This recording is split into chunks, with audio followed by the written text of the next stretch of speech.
My daughter disinvited me from her wedding to please her in-laws. What happened at the venue stunned everyone. Part 1. I never thought I'd be writing this story, least of all with a smile on my face. But life has a way of surprising you, just when you think you've got it all figured out. My name is Eleanor Prescott, and this is the story of how I was disinvited from my only daughter's wedding and what happened afterward. Cassandra, Cassie, as I've called her since she was a little girl with pigtails and scraped knees, had always been the light of my life.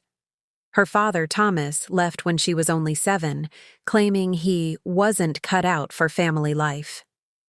The divorce was messy, as these things often are, but I did my best to give Cassie stability and love. We were a team, the two of us against the world. I worked 2 jobs to put her through college. My day job as an elementary school teacher and evenings at a local bookstore. It wasn't easy, but seeing her graduate with honors in architecture made it all worthwhile. She was brilliant, determined, and kind, everything a mother could hope for in a daughter. Then she met James Harrington. James came from old money, the kind of family whose name appeared on hospital wings and university buildings. Their estate was nestled in the Connecticut countryside, a sprawling property with manicured gardens and a view of the ocean. His parents, Vivian and Richard Harrington, were fixtures in high society, known for their charity galas and impeccable taste. When Cassie first brought James home to our modest 2-bedroom apartment in Queens, I worried. Not because he wasn't polite, he was unfailingly so, but because I saw the way he looked around our home, taking in the secondhand furniture and the faded paint on the walls. There was no judgment in his eyes, just curiosity, as if he were observing exotic creatures in their natural habitat. "Mom, he's wonderful," Cassie had gushed after he left. "And he loves me for me. The fact that we come from different backgrounds doesn't matter to him." I smiled and hugged her, keeping my reservations to myself. Who was I to rain on her parade? Besides, James seemed genuinely smitten with my daughter, and I couldn't fault him for that. The first sign of trouble came when Cassie met James's parents. She returned from the weekend at their estate quiet and withdrawn. "How did it go?" I asked, setting a cup of tea in front of her at our small kitchen table. "Fine," she said, but her eyes told a different story. "They were very polite. But," she sighed, wrapping her hands around the warm mug, "Mrs. Harrington, Vivian, she kept asking about you. What you did, where you went to school. When I told her you were a teacher, she said, 'How noble,' in this tone." Cassie trailed off, shaking her head. And then she started talking about James's ex-girlfriend, Caroline. Apparently, Caroline's mother is on the board of the Metropolitan Museum of Art. "I see," I said, trying to keep my voice light. "Well, not all of us can be on museum boards. Some of us have to teach multiplication tables to 3rd graders. That made her smile, at least. "I know. And James defended you. He told his mother that you worked incredibly hard to put me through school, and that you're the reason I am who I am today." Pride swelled in my chest. "I like him more already."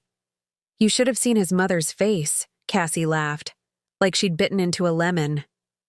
We laughed together, and I thought perhaps things would be all right.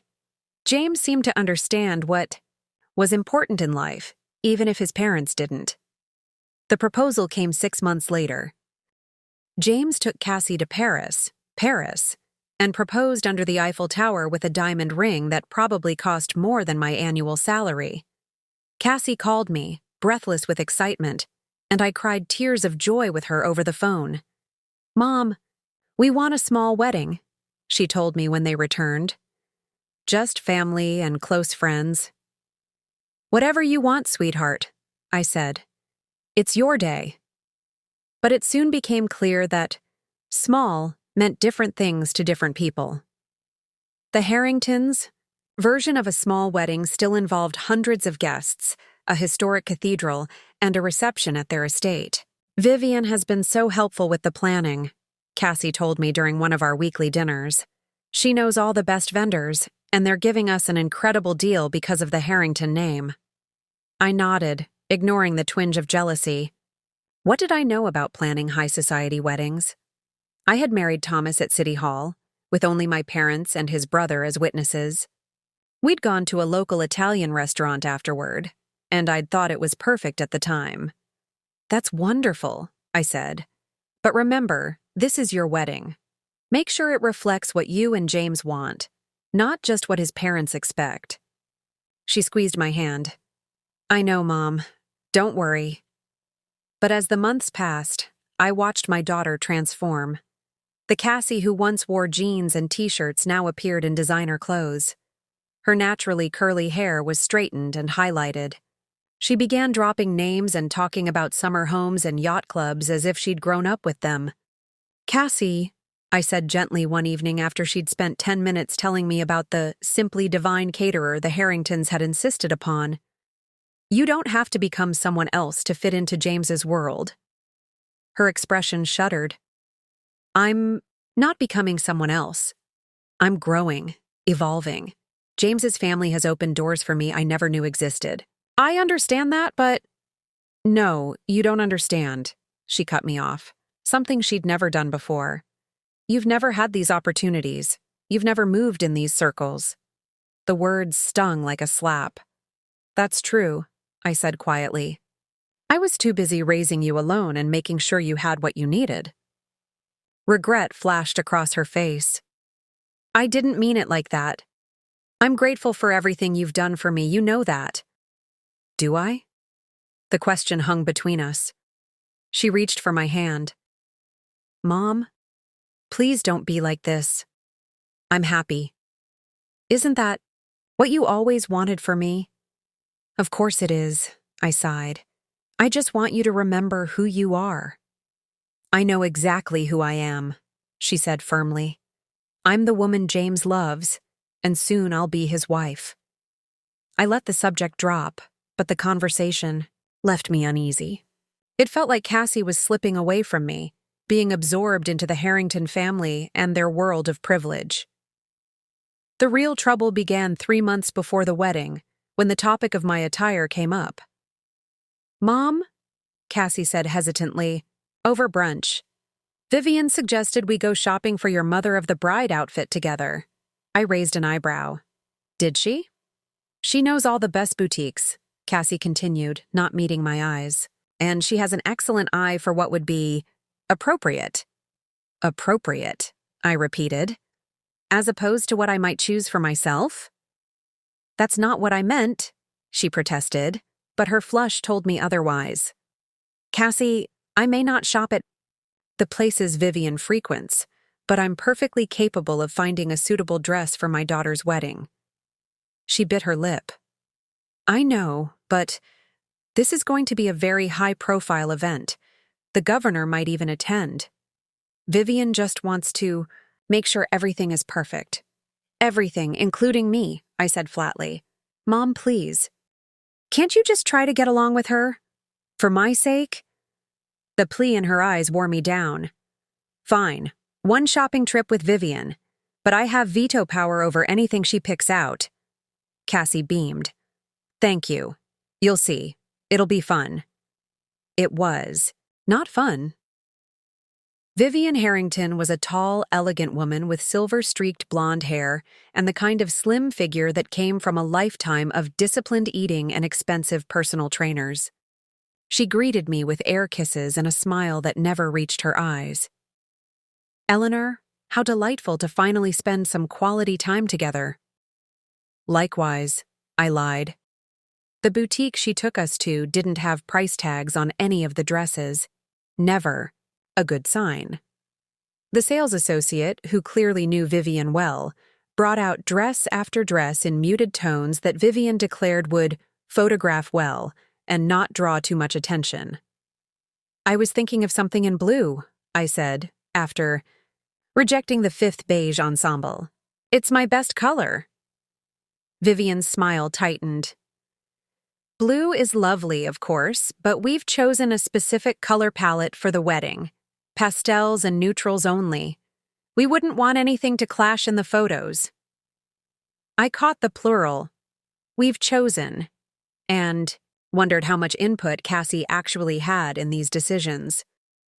I'm sure we can find a pastel blue, I suggested. Let's try this one, Vivian said, ignoring me and holding up a champagne-colored dress with a matching jacket. Very elegant, very understated. The dress made me look washed out and at least 10 years older. But Vivian and the sales associate cooed over how sophisticated it was, and Cassie, caught in the middle, gave me a pleading look. It's perfect, isn't it, Mom?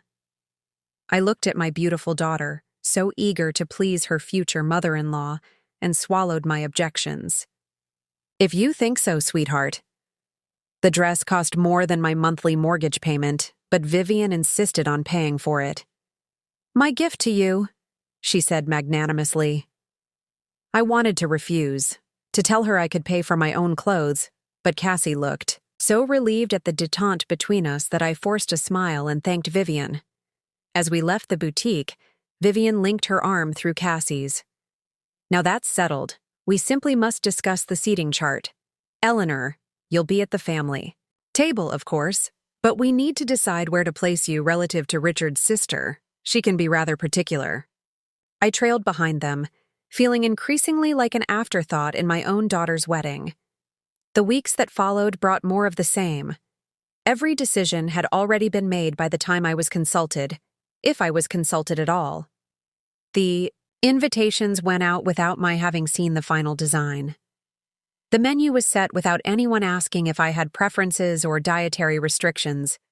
Even the music had been selected, a string quartet for the ceremony and a society band for the reception that specialized in bland, inoffensive covers of pop songs. I tried to bite my tongue, to remind myself that this was Cassie's day, not mine. But it became increasingly clear that it wasn't really Cassie's day either. It was the Harringtons' social event of the season, and Cassie and James were merely the centerpieces. 2 months before the wedding, Cassie invited me to dinner, at her and James's new apartment, a sleek, modern place in Manhattan that I knew they couldn't afford on their salaries alone. The Harrington influence again. Mom, there's something we need to discuss, Cassie said after dinner, as James poured us each a glass of wine that probably cost more than I spent on groceries in a week. That sounds ominous, I joked, but neither of them smiled. James cleared his throat. It's about the rehearsal dinner. Oh? Have the plans changed? I asked. The rehearsal dinner was to be held at an exclusive restaurant in the city, another expense the Harringtons had insisted on covering. Not exactly, Cassie said, fidgeting, with her napkin. It's just, Vivian and Richard have invited some additional guests, important business associates and friends who are coming in from out of town. Okay, I said slowly, not sure why this required a special discussion. The thing is, James continued, looking uncomfortable, the restaurant has a strict capacity limit. We've had to adjust the guest list. A cold feeling settled in my stomach. Adjust how? Cassie couldn't meet my eyes. Mom, please understand. These people are very important to James's parents. His father is in the middle of a big business deal with one of them. Cassie, I said, my voice steady despite the growing knot in my throat. Are you uninviting me from your rehearsal dinner? She flinched. Not uninviting. Just postponing your involvement until the actual wedding day. I see. I set my wine, glass down carefully, afraid I might shatter it in my grip. And did you fight this decision at all? Or did you simply go along with it? Mom, it's not that simple. Actually, it is that simple, I cut in. I'm your mother, the only parent you have who bothered to stick around and raise you. And you're telling me I'm not welcome at your rehearsal dinner because your future in-laws need the space for business connections? James shifted uncomfortably. Mrs. Prescott, if it were up to me. But it isn't up to you, is it, James? I looked between them, These two young people I barely recognized anymore. It's up to your parents, who seem to be running this entire wedding. That's not fair, Cassie protested. They're contributing financially, so naturally they have some say.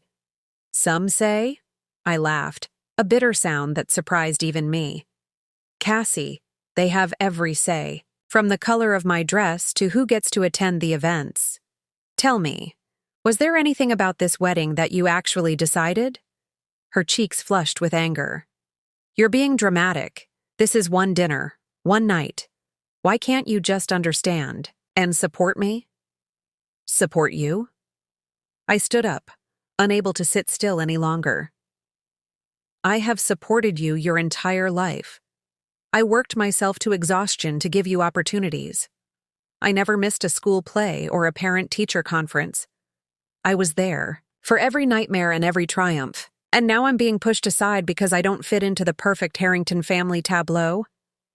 Mom, please, Cassie's voice cracked. I love you. You know I do.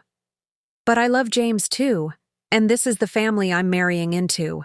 I need to respect their traditions and expectations. Their expectations seem to include erasing your past, I said quietly. Erasing me. That's not true. Tears welled in her eyes. You're my mother. Nothing changes that. Everything has already changed. I picked up my purse. Thank you for dinner. I should go. James stood. Let me call you a car. I can manage the subway, thank you. I've been doing it for 40 years without Harrington assistance. As I reached the door, Cassie caught my arm. Mom, please don't leave like this. We can talk about it more. I looked at my daughter, my beautiful, accomplished daughter who had somehow lost her way in the glittering world she'd entered, and felt a profound sadness. There's nothing more to say, Cassie. You've made your choice. The Harringtons are your family now. You're both my family, she insisted. I shook my head. It doesn't work that way. Not when one side holds all the power and makes all the decisions. Call me when you remember who you are. I left, the sound of her quiet sobs following me down the hallway. For 2 weeks, I heard nothing from Cassie. I alternated between righteous anger and crushing guilt. Had I overreacted? Was I being selfish, making her wedding about my feelings rather than her happiness? But then I would remember how easily I'd been dismissed, how the Harringtons had systematically marginalized me from the planning process, and my resolve would strengthen again. Finally, Cassie called. Her voice was small and hesitant on the eye. Phone.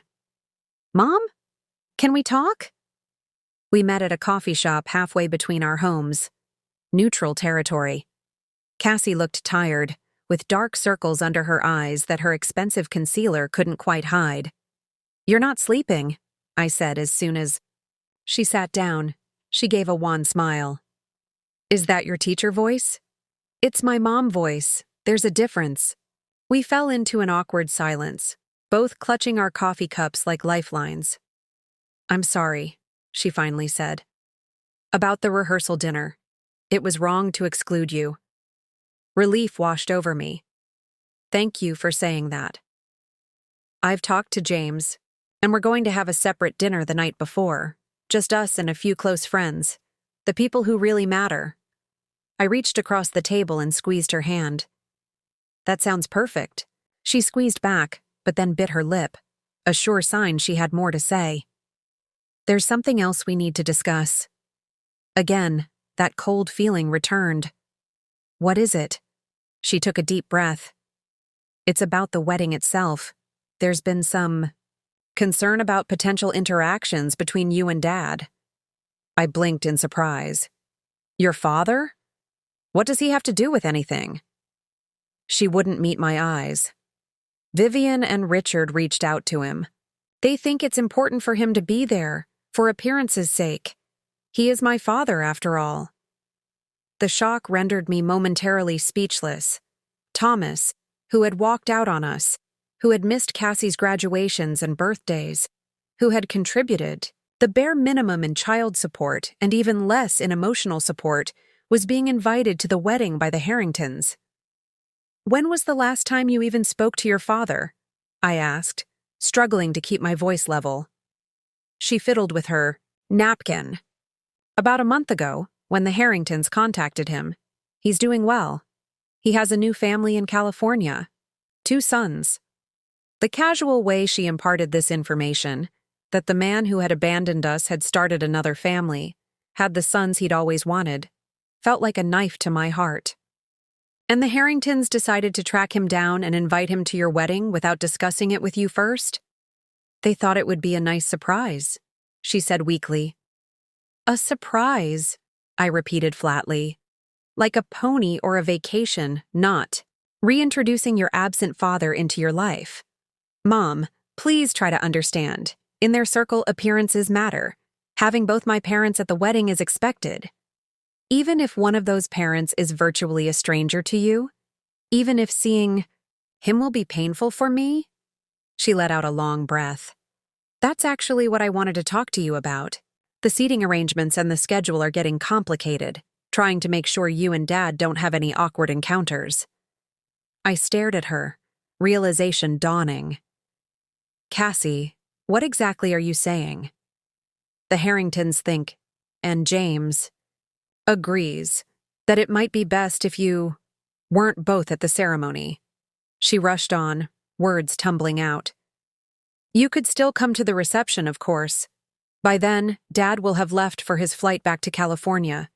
It's just for a few hours. And it would make things so much easier." "Stop." My voice cut through her nervous rambling. "Let me make sure I understand this correctly. You want me, your mother who raised you single-handedly, to skip your wedding ceremony so that your father, who abandoned us, can attend without any awkward encounters?" She winced at my phrasing. "When you put it like that, it sounds terrible." "Because it is terrible, Cassie. It's beyond terrible. It's cruel." "It's not like that," she protested. "It's just one part of the day. You'd still be at the reception, which is the fun part anyway. And the Harringtons have invited all these important people. I don't care if they've invited the Pope." I was nearly shouting now, drawing looks from neighboring tables. I lowered my voice. "This is your wedding day, the day I've dreamed about since you were a little girl.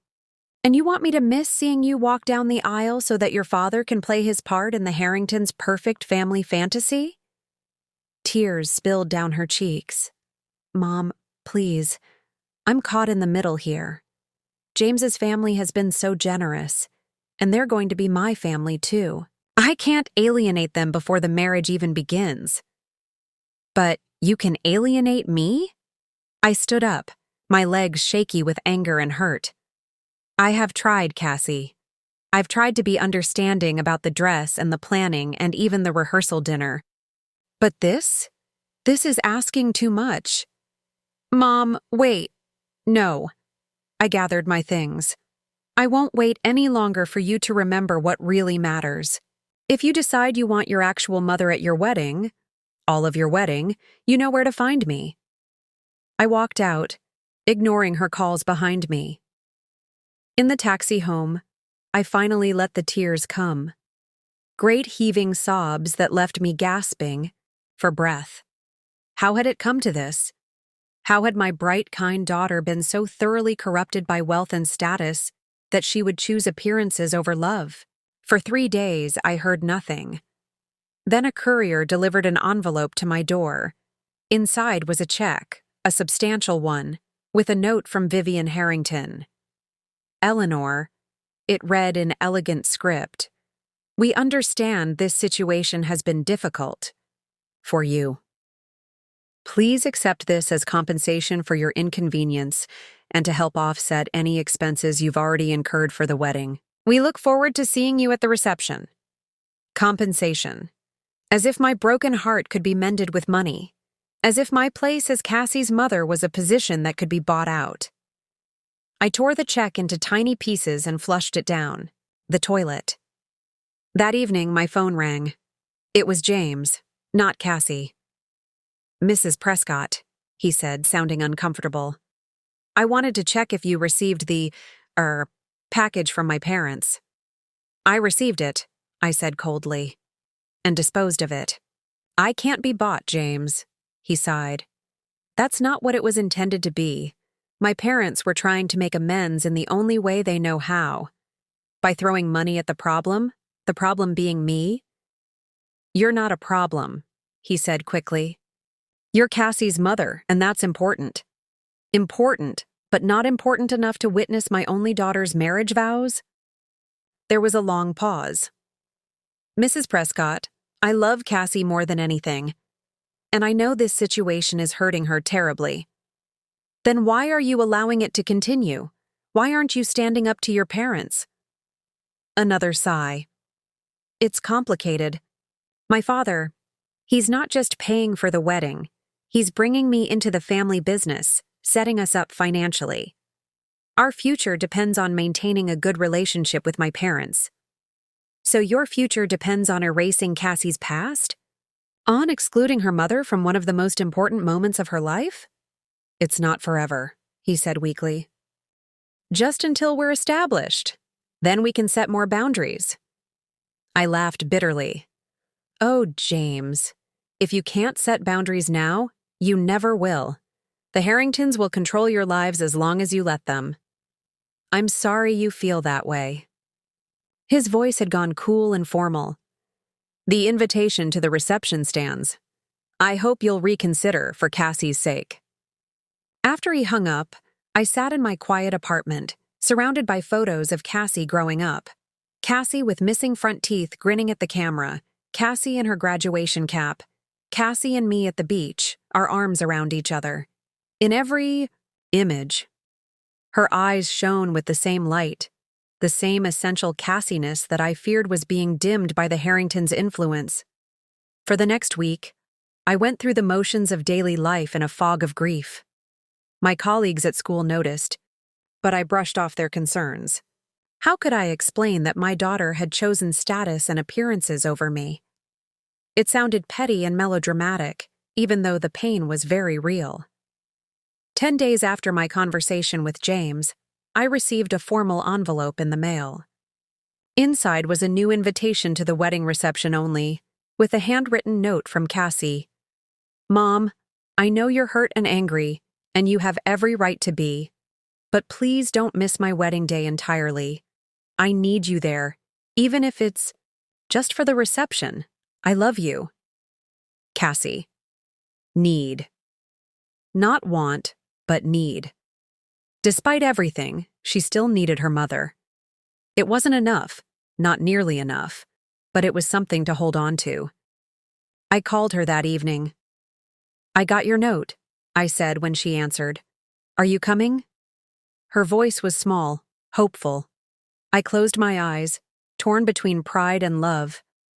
Cassie, I can't pretend this doesn't hurt. Being excluded from your ceremony feels like having my heart ripped out. I know, she whispered. I'm sorry. Are you? Because it seems like you've made your choice and it wasn't me. That's not fair, she protested. I'm not choosing between you and James's family. I'm just trying to make everyone happy. By making yourself miserable in the process? Because you don't sound happy, Cassie. You sound stressed and conflicted. She was quiet for a moment. It's just wedding stress. Every bride goes through it. Not like this, I insisted. Not being forced to choose between parents. No one is forcing me, she said, but her voice lacked conviction. It's just easier this way. Easier for the Harringtons, you mean? Mom, please. Can we not fight? I just want to know if you're coming to the reception. I thought about refusing, about standing my ground on principle, but the thought of missing my daughter's wedding entirely, of not seeing her in her dress or dancing with her or witnessing any part of her special day, it was too painful to contemplate. I'll be there, I finally said. Not because I agree with this situation, but because I love you too much to miss it completely. Her relief was palpable. Thank you, Mom. It means everything to me. But as I hung up, I wondered if that was true. If I really meant everything to her, would she have allowed things to come to this? The weeks leading up to the wedding passed in a blur. I took the champagne-colored dress to a local seamstress who added some subtle beading to give it a bit more personality. I bought a delicate silver necklace with a small sapphire pendant, something blue that wouldn't violate Vivian's precious color palette, but would remind me of my own taste and style.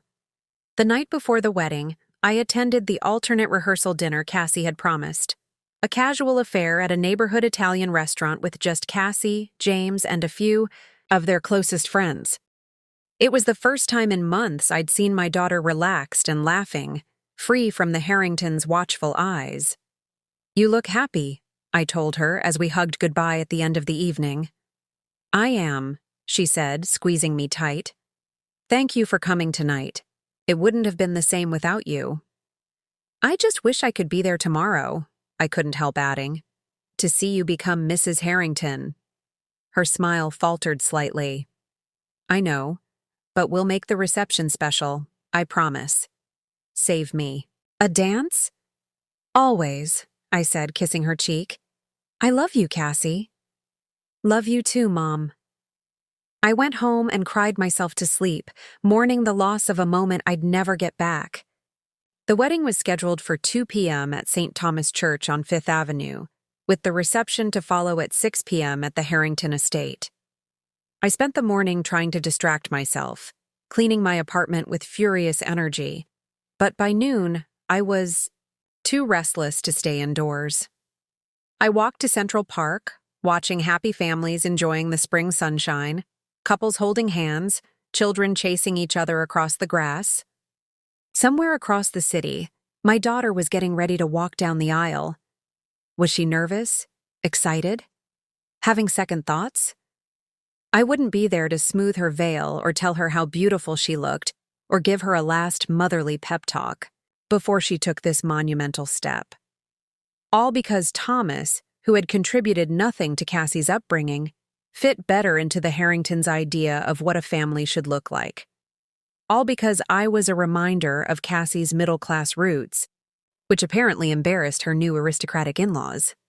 As I sat on a bench near the boating lake, my phone buzzed with a text.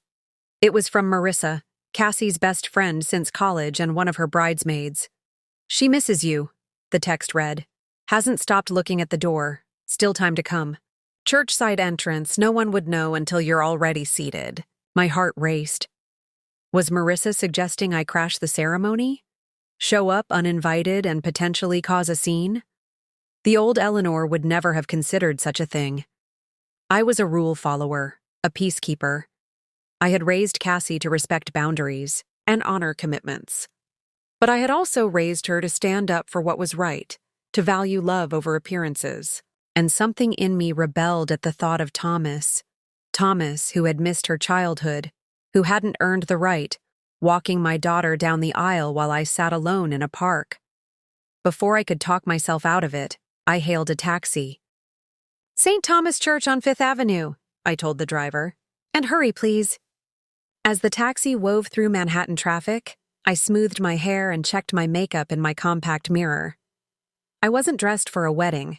I wore a simple blue sundress and cardigan, but it didn't matter. I would stand in the back, just to witness the moment. I wouldn't make a scene. I just needed to see my daughter become a bride. We arrived at the church at 1:45 p.m. I paid the driver and stood on the sidewalk, suddenly hesitant. Through the main doors, I could see guests being seated, the women in pastel dresses and elaborate hats, the men in morning suits. The Harrington world, polished and perfect. I circled around to the side entrance Marissa had mentioned. It was open, leading to a small antechamber off the main sanctuary. I slipped inside, my heart pounding. And there, in the antechamber, was Cassie. She stood alone, a vision in white lace and satin, her dark hair swept up in an elegant chignon with a few tendrils framing her face. The dress was simpler than I had expected, classic and elegant rather than ostentatious. She looked nervous, fidgeting with her bouquet of white roses and peonies. She hadn't seen me yet. I could still leave, still honor the agreement, still avoid the potential drama. But then she looked up, and our eyes met. "Mom," she whispered, her eyes widening. "What are you doing here?"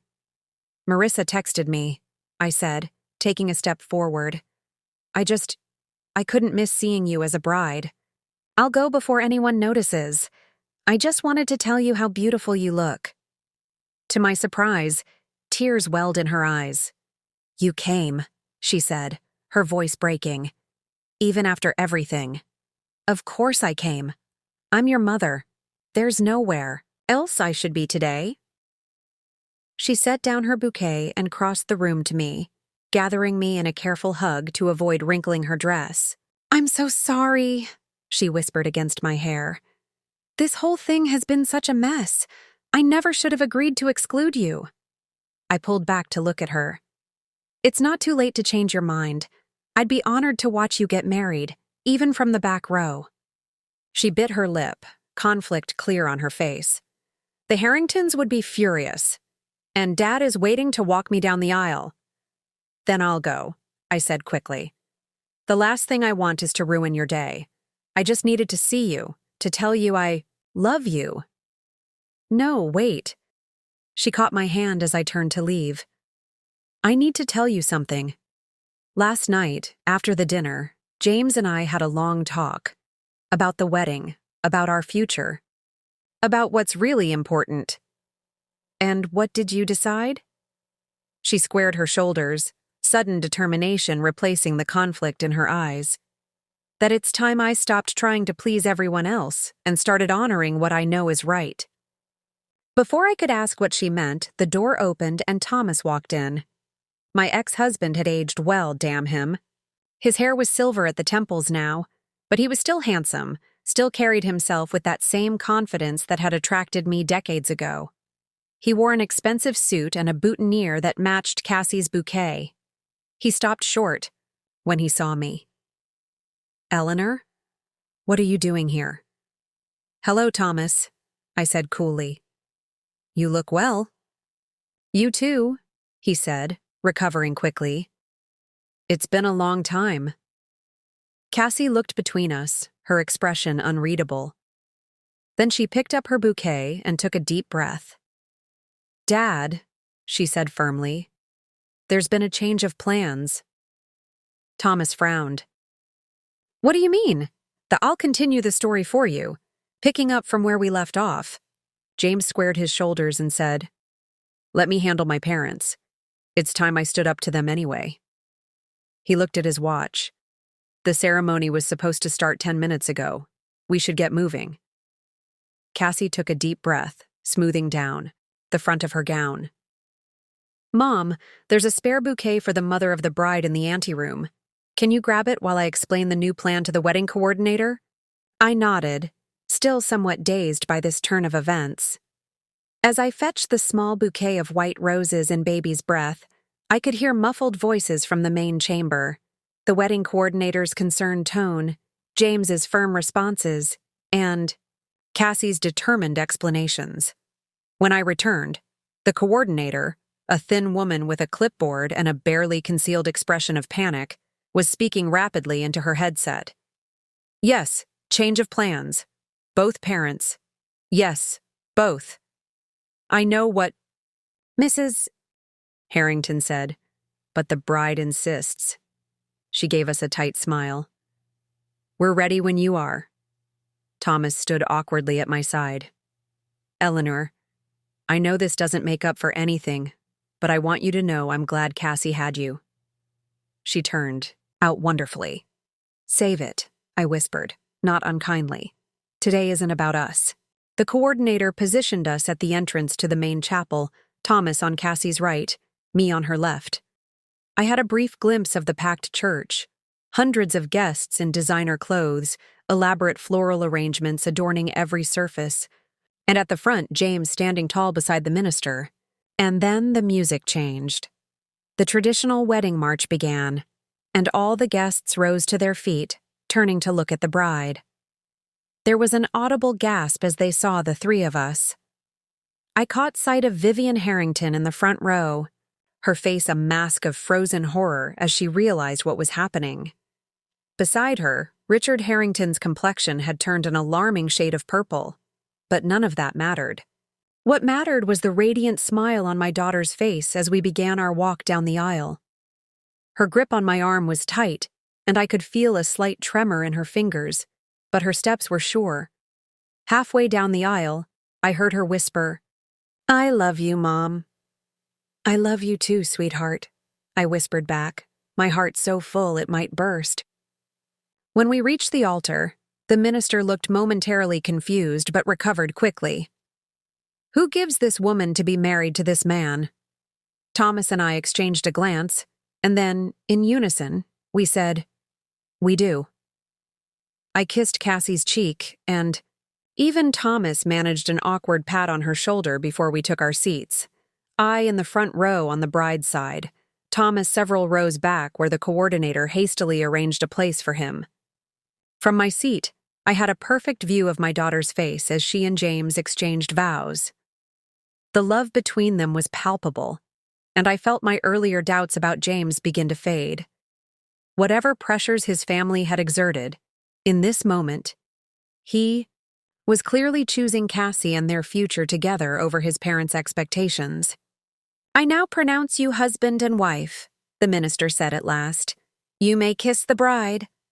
The chapel erupted in applause as James and Cassie shared their first kiss as a married couple. When they turned to face the congregation, their faces glowing with happiness, I felt tears streaming down my cheeks. The recessional music began, and the newlyweds started back down the aisle.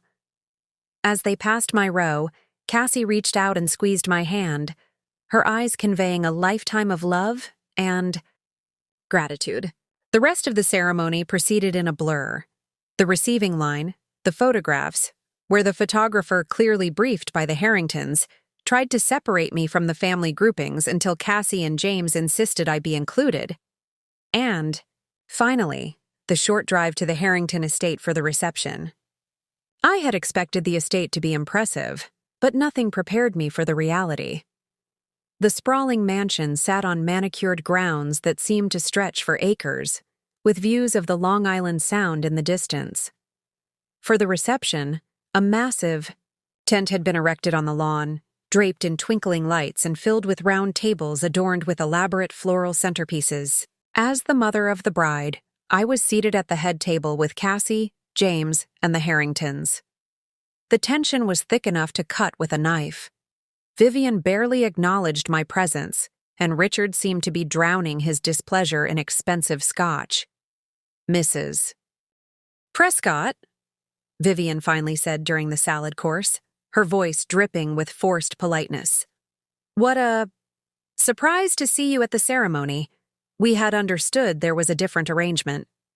"Plans change, Mother," James said before I could respond. "And it was the right thing to do. Making last-minute changes to a meticulously planned event is rarely the right thing to do," Richard grumbled. "Do you have any idea how many people have commented on the unusual processional?" "Let them comment," Cassie said firmly.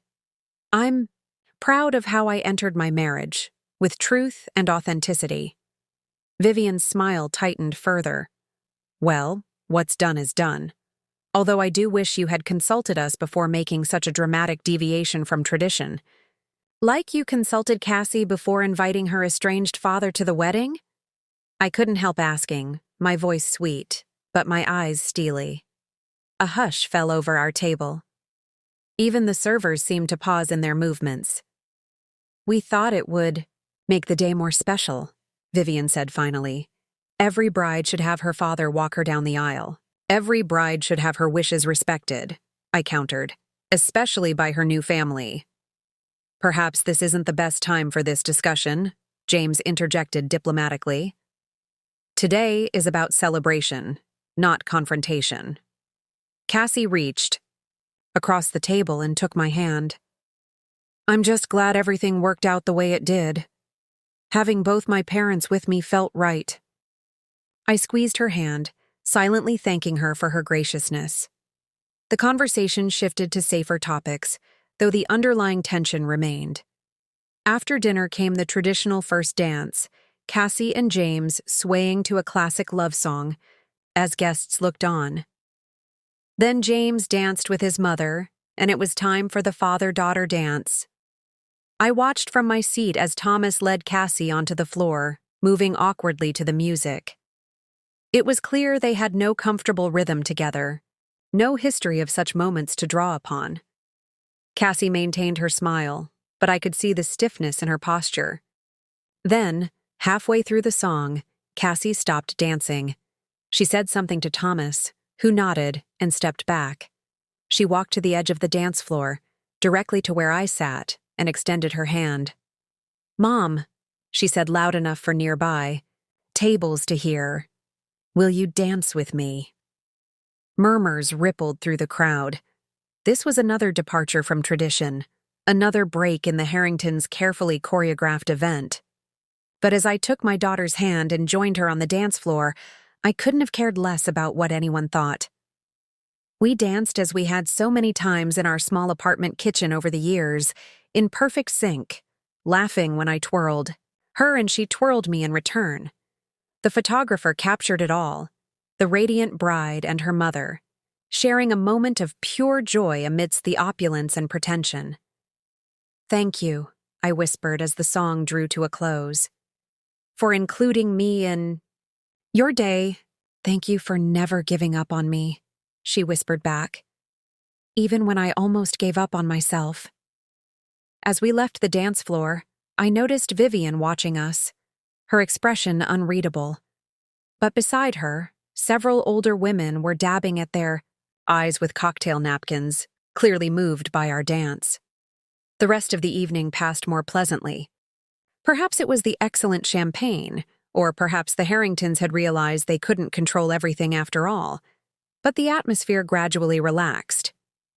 I even shared a civil conversation with Richard about his garden, which was admittedly spectacular. Near the end of the night, as guests began to depart, Vivian approached me as I stood alone, watching Cassie and James greet their departing friends. "Eleanor," she said, her voice quieter than I'd heard it before. "I owe you an apology." I turned to her in surprise. "You do?" She sighed, looking suddenly older and less intimidating. "I was wrong to try to exclude you from the ceremony. Wrong to think appearances matter more than genuine relationships." I studied her face, looking for signs of insincerity, but found none. "Thank you for saying that." "When I saw you two dancing," she continued, "I realized something I've been missing with James. That easy closeness, that genuine connection." She glanced toward her son, who was laughing with a group of friends. Somewhere along the way, I became more concerned with what our family represented than who we actually are. "It's not too late to change that," I said gently. She gave me a wry smile. "Perhaps not. Though I warn you, old habits die hard in our world." She extended her hand. "Truce?" I took her hand, feeling the beginnings of an understanding, if not friendship. Truce. As the night wound down, Cassie and James prepared to leave for their honeymoon in the Maldives, another Harrington extravagance, but one I couldn't begrudge them. Cassie hugged me tightly before climbing into the waiting car. "I love you, Mom," she said fiercely. "Thank you for everything." "I love you too," I replied, holding her close. "I'm so proud of you, not for who you married or what your life looks like now, but for finding the courage to be true to yourself." She pulled back, her eyes shining. "I learned that from you." As I watched the car drive away, Thomas appeared at my side. "She's something special, isn't she?" "Yes," I agreed. "She is." We stood in awkward silence for a moment. "I missed a lot," he finally said. "Too much." "Yes," I said again. "You did." He nodded, accepting this truth. "You did an amazing job with her, Eleanor. Better than I ever could have." "I know," I said, but without malice. It was simply a fact. He smiled sadly. Good night, Eleanor, and thank you for sharing her with me today, even though I didn't deserve it. As he walked away, I felt a curious lightness. Not forgiveness exactly, but a letting go of old hurts that no longer needed to weigh me down. I made my way back to my apartment, exhausted but content. The day had been nothing like I'd expected, and yet somehow exactly what was needed. My daughter had found her voice, stood up for what mattered, and begun her marriage with an act of courage and integrity.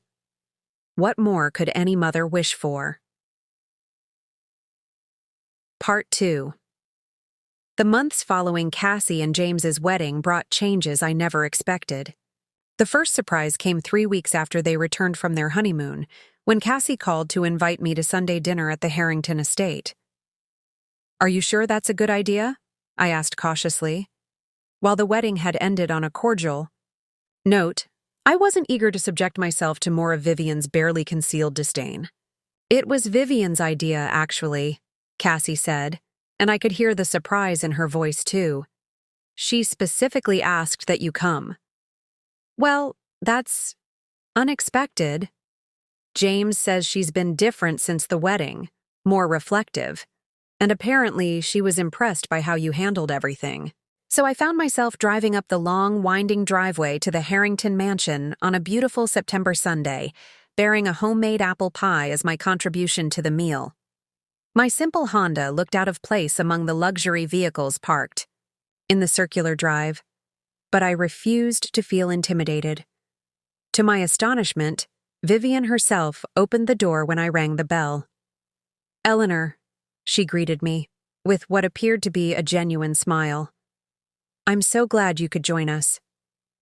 Thank you for inviting me, I replied, extending the pie. I brought dessert. How thoughtful, she said, accepting it.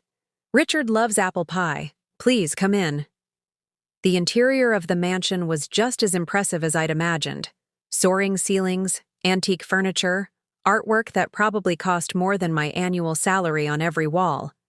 But rather than leading me to some formal dining room, Vivian guided me through to a sunny kitchen at the back of the house, where Cassie and James were chopping vegetables while Richard tended to something on the stove. Mom! Cassie exclaimed, setting down her knife to hug me. You made it. Did you doubt I would? I asked, hugging her back. Not at all, she smiled. But I wasn't sure if you'd want to. James greeted me with a warm hug as well, and even Richard offered a friendly nod. Eleanor? Good to see you again. Can I get you a drink? Wine? Something stronger? Wine would be lovely, thank you, I said, still trying to adjust to this unexpected hospitality. As Richard poured me a glass of what was undoubtedly an expensive vintage, I noticed something else unexpected. Vivian had donned an apron and was rolling out a pie crust. You cook? I blurted out before I could stop myself. She laughed, a surprisingly natural sound. Only on Sundays. It's a tradition James's grandmother started. Sunday dinner, prepared by the family, no staff allowed. Except when grandmother was alive, I suspect the no staff rule was somewhat flexible, James added with a wink. But mother has taken it very seriously since taking over the tradition. I find it grounding, Vivian said, carefully transferring the crust to a pie dish. In our world, it's easy to become disconnected from ordinary tasks. Sunday cooking reminds us we're not so different from everyone else, despite appearances. I raised an eyebrow at this uncharacteristic philosophy, but chose not to comment. Instead, I asked, how can I help? Soon, I was put to work setting the table in what Vivian called the small dining room, a space that could still comfortably seat 12. As I arranged the silverware, Cassie joined me, bumping my hip affectionately with hers. So, what do you think? She asked in a low voice. I think I've entered an alternate dimension, I whispered back. What happened to the Harringtons we knew and feared? She giggled. I told you they've changed. Or at least, they're trying to. After the wedding, James had a long talk with them about boundaries and respect. I think they realized they were in danger of losing him if they didn't adjust their approach. And this is the result? Sunday family dinners with the commoner mother-in-law? Don't be cynical, she chided gently. They're making an effort. And truthfully, I think Vivian admires you more than she lets on. Me? Why on earth would she admire me? Cassie looked thoughtful. For raising me alone, for one thing, and for standing your ground when it mattered. The Harringtons respect strength, even when it opposes them. Dinner itself was a surprisingly pleasant affair. Richard, mellowed by good wine and the relaxed atmosphere, told amusing stories about his early days in business. Vivian, to my amazement, asked thoughtful questions about my teaching career. And watching Cassie and James together, the easy affection, the inside jokes, the way they intuitively supported each other, reassured me that their marriage was built on genuine love, not social convenience. After dinner, as we enjoyed my apple pie, which Richard declared outstanding, Vivian cleared her throat. "Eleanor, I have a proposition for you," she said. I set down my fork, immediately wary. "Oh?" Richard and I sit on the board of a children's literacy foundation. We've been looking for someone to head up a new initiative, focusing on elementary schools in underserved areas. Given your background in education, I thought you might be interested. I stared at her. You want me to work for your foundation? With us, not for us, she corrected. It would be a paid position, of course, with considerable autonomy. Your classroom experience would be invaluable in shaping the program. I looked at Cassie, wondering if she knew about this, but her surprised expression matched my own. "This is the first I'm hearing of it," she said, then turned to her mother-in-law. "Vivian, that's a wonderful idea." "Why?" I asked bluntly, turning back to Vivian. "Why me?" She met my gaze directly. "Because you're qualified, because you care deeply about children's education, and, frankly, because I think we could learn something from your perspective." She hesitated, then added more quietly, "Consider it a peace offering if you like." I thought about it. The prospect was intriguing. I'd always been passionate about literacy, and the chance to develop a program that could reach children beyond my own classroom was tempting. But working with the Harringtons, I'd want to see the details before I decide, I said finally. The scope of the program, the resources available, my exact role. Of course, Vivian nodded approvingly. I'll have the foundation director send you the information this week. Take your time deciding. Later, as I prepared to leave, Vivian walked me to my car while Cassie and James cleared the dessert dishes. "I meant what I said about the foundation position," she said. "It's not charity or an attempt to buy your goodwill. You're genuinely the right person for the job. And the fact that I'm your daughter-in-law's mother has nothing to do with it?" I asked skeptically. She smiled wryly. "It's how you came to my attention, certainly, but not why you're being considered." She paused, looking back at the house. "The wedding was illuminating for me, Eleanor.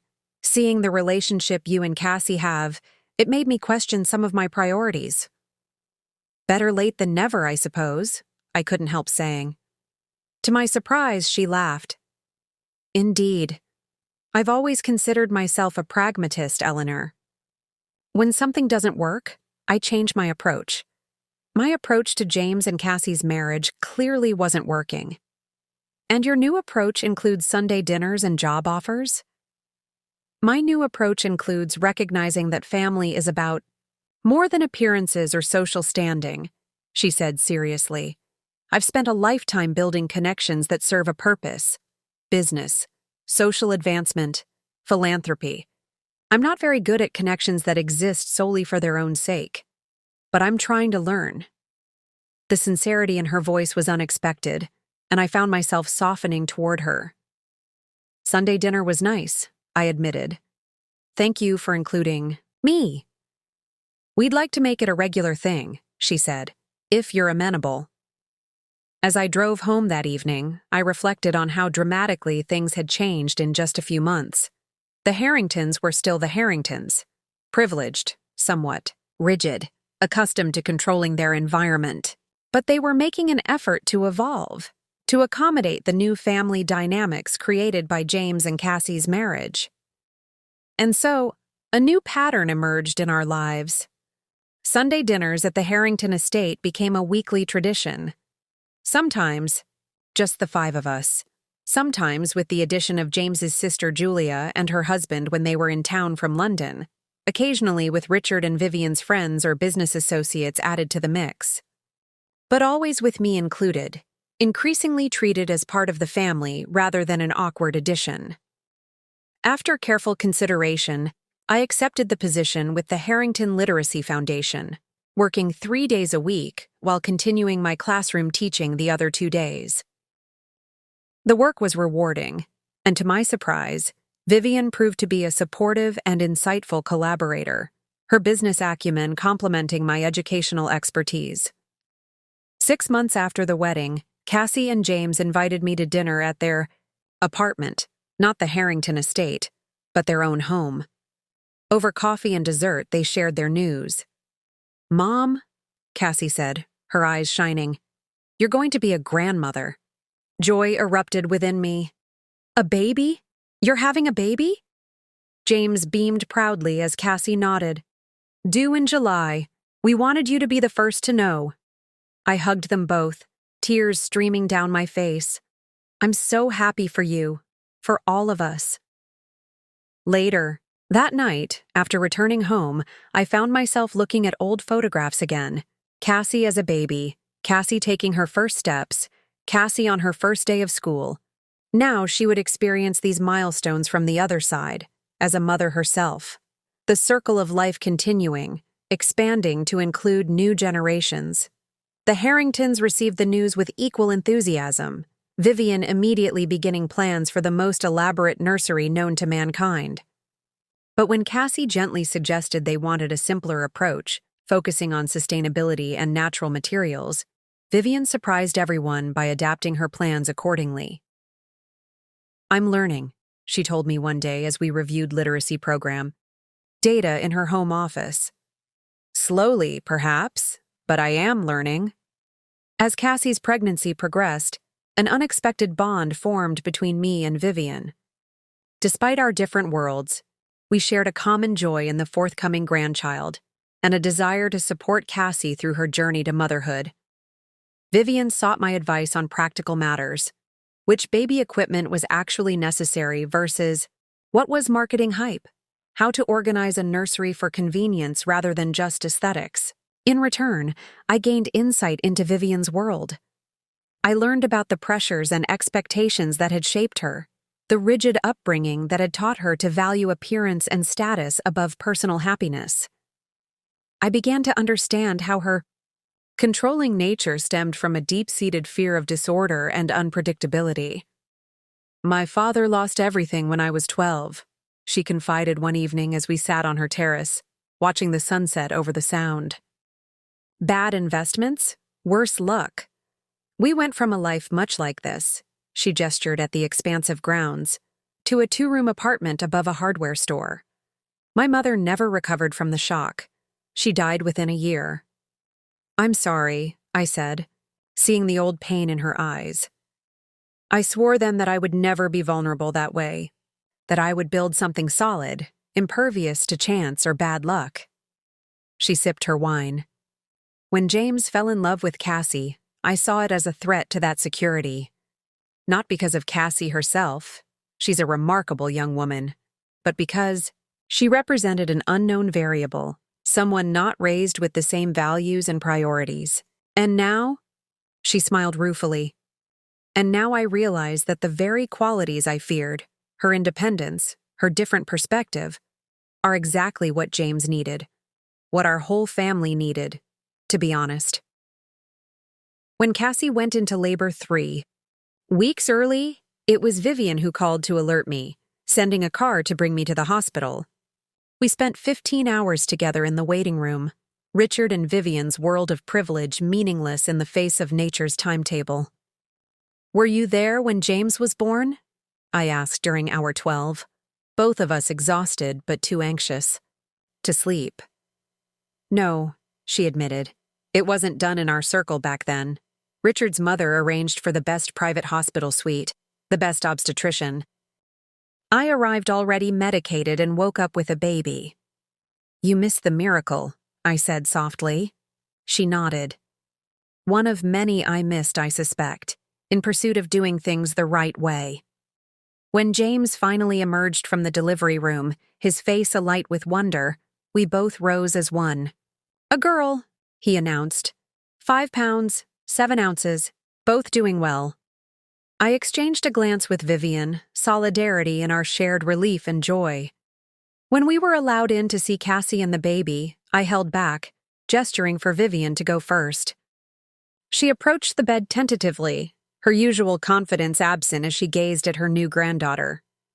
She's perfect, Vivian whispered, tears flowing freely down her cheeks. Cassie smiled tiredly. Would you like to hold her, Grandma?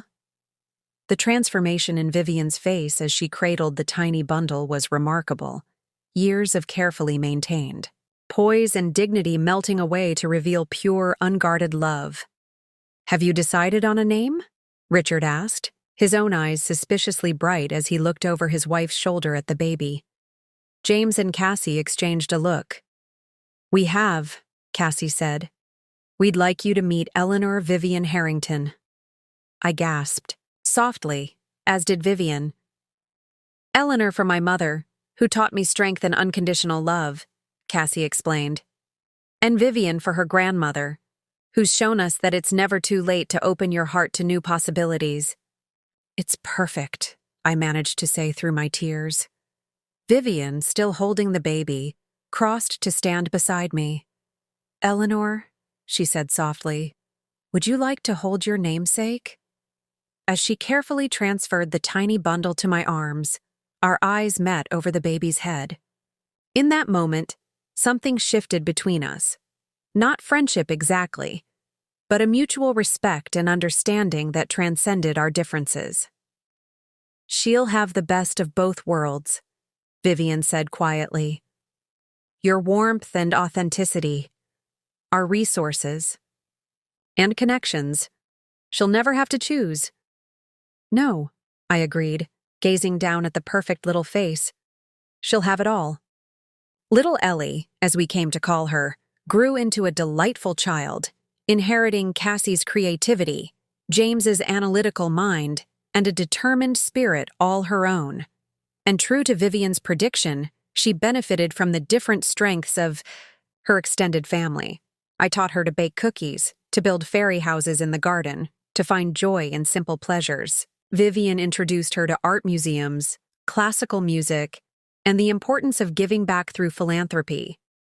Richard taught her about business and investments, setting up a mock stock portfolio for her 5th birthday that actually quite outperformed his own.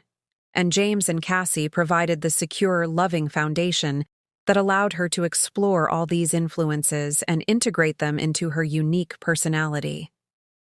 As for me, my life expanded in ways I never anticipated. Through my work with the Harrington Foundation, I developed literacy programs that eventually spread to schools across the country. I traveled to educational conferences, sometimes accompanied by Vivian, our odd couple partnership raising eyebrows, but achieving impressive results. When I retired from classroom teaching at 65, the Harringtons hosted a celebration at their estate, inviting my colleagues, former students, and friends. Standing in the same garden where Cassie had been married, surrounded by people from every chapter of my life, I felt a sense of completion and harmony I once thought impossible.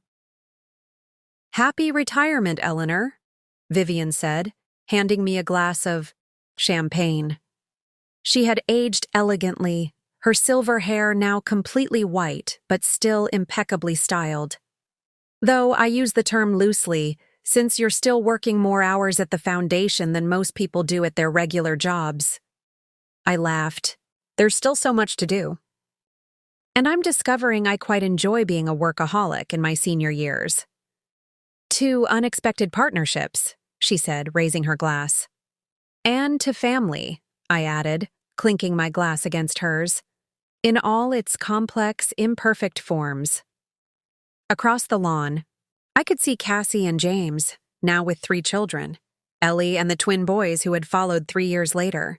They were happy, successful in their careers, and most importantly, true to themselves and each other.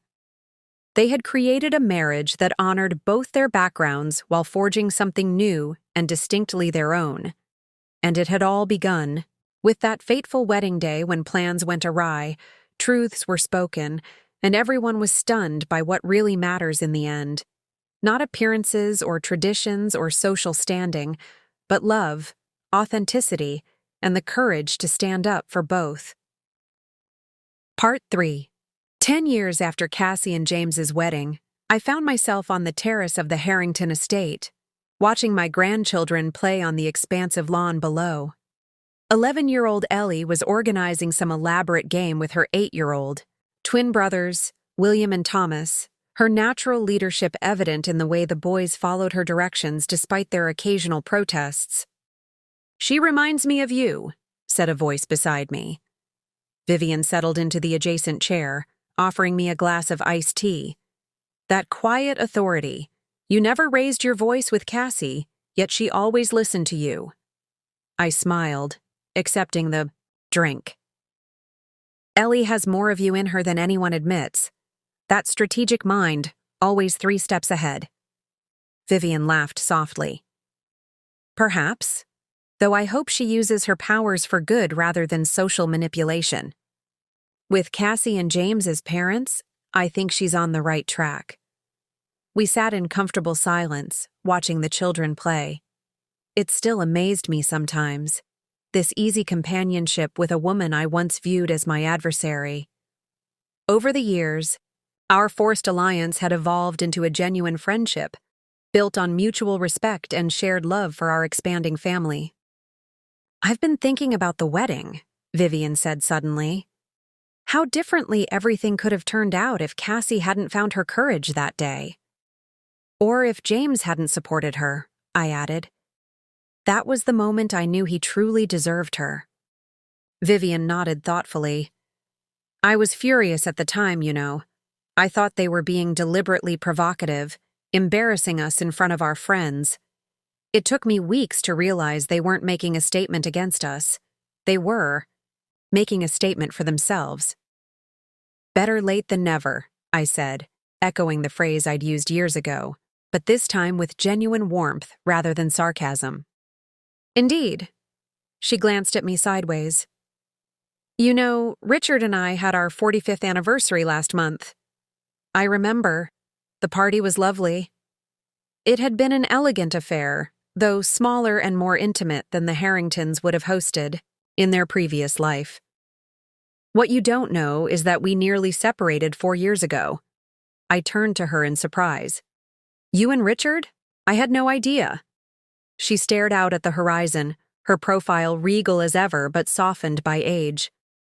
"We hit a rough patch after he retired. Suddenly, we were together all the time, and we realized we'd grown accustomed to leading largely separate lives, intersecting for social events and family occasions, but otherwise pursuing our own interests. That must have been difficult," I said, thinking of my own solitary life after Thomas left. How I'd built an identity completely independent of partnership. "It was," she acknowledged. "But do you know what saved us? Watching Cassie and James, seeing how they communicate, how they respect each other's differences rather than merely tolerating them." She smiled ruefully. "We actually went to marriage counseling. Can you imagine? Vivian and Richard Harrington discussing their feelings with a therapist in a beige office with motivational posters on the wall." I laughed at the mental image. I wish I could have been a fly on that wall. "It was humbling," she admitted, "but necessary."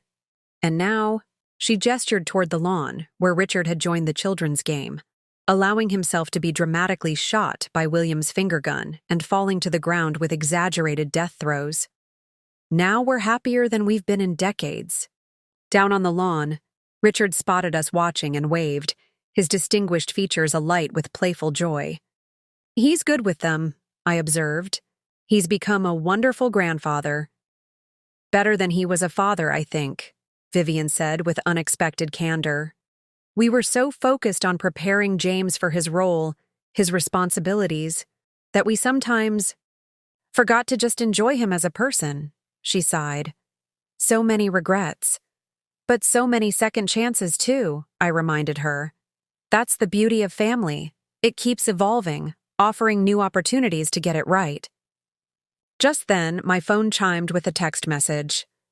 It was from Cassie. Flight landed early. Be there in 30. Can't wait to see everyone. Cassie and James were returning from a week-long trip to San Francisco, where James had opened a new office for his architectural firm, and Cassie had consulted on the interior design. Their careers had flourished over the past decade, with James eventually leaving his father's company to start his own firm focused on sustainable urban development, and Cassie establishing herself as a respected designer of public spaces. They're ahead of schedule, I told Vivian, showing her the text. Wonderful. I'll tell the kitchen to move up dinner preparations. She rose with her characteristic efficiency, then paused. Eleanor, there's something I've been meaning to ask you. What is it? Richard and I are planning a trip to Europe next spring. Italy, France, possibly Greece. We'd love it if you would join us. I stared at her. Join you? On your vacation? She smiled.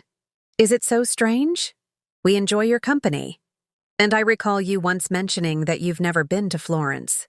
It's criminal, really, for someone with your appreciation of art and history to have never seen the Uffizi. Vivian, I couldn't possibly. If you're concerned about the expense, don't be, she said briskly. Consider it compensation for all.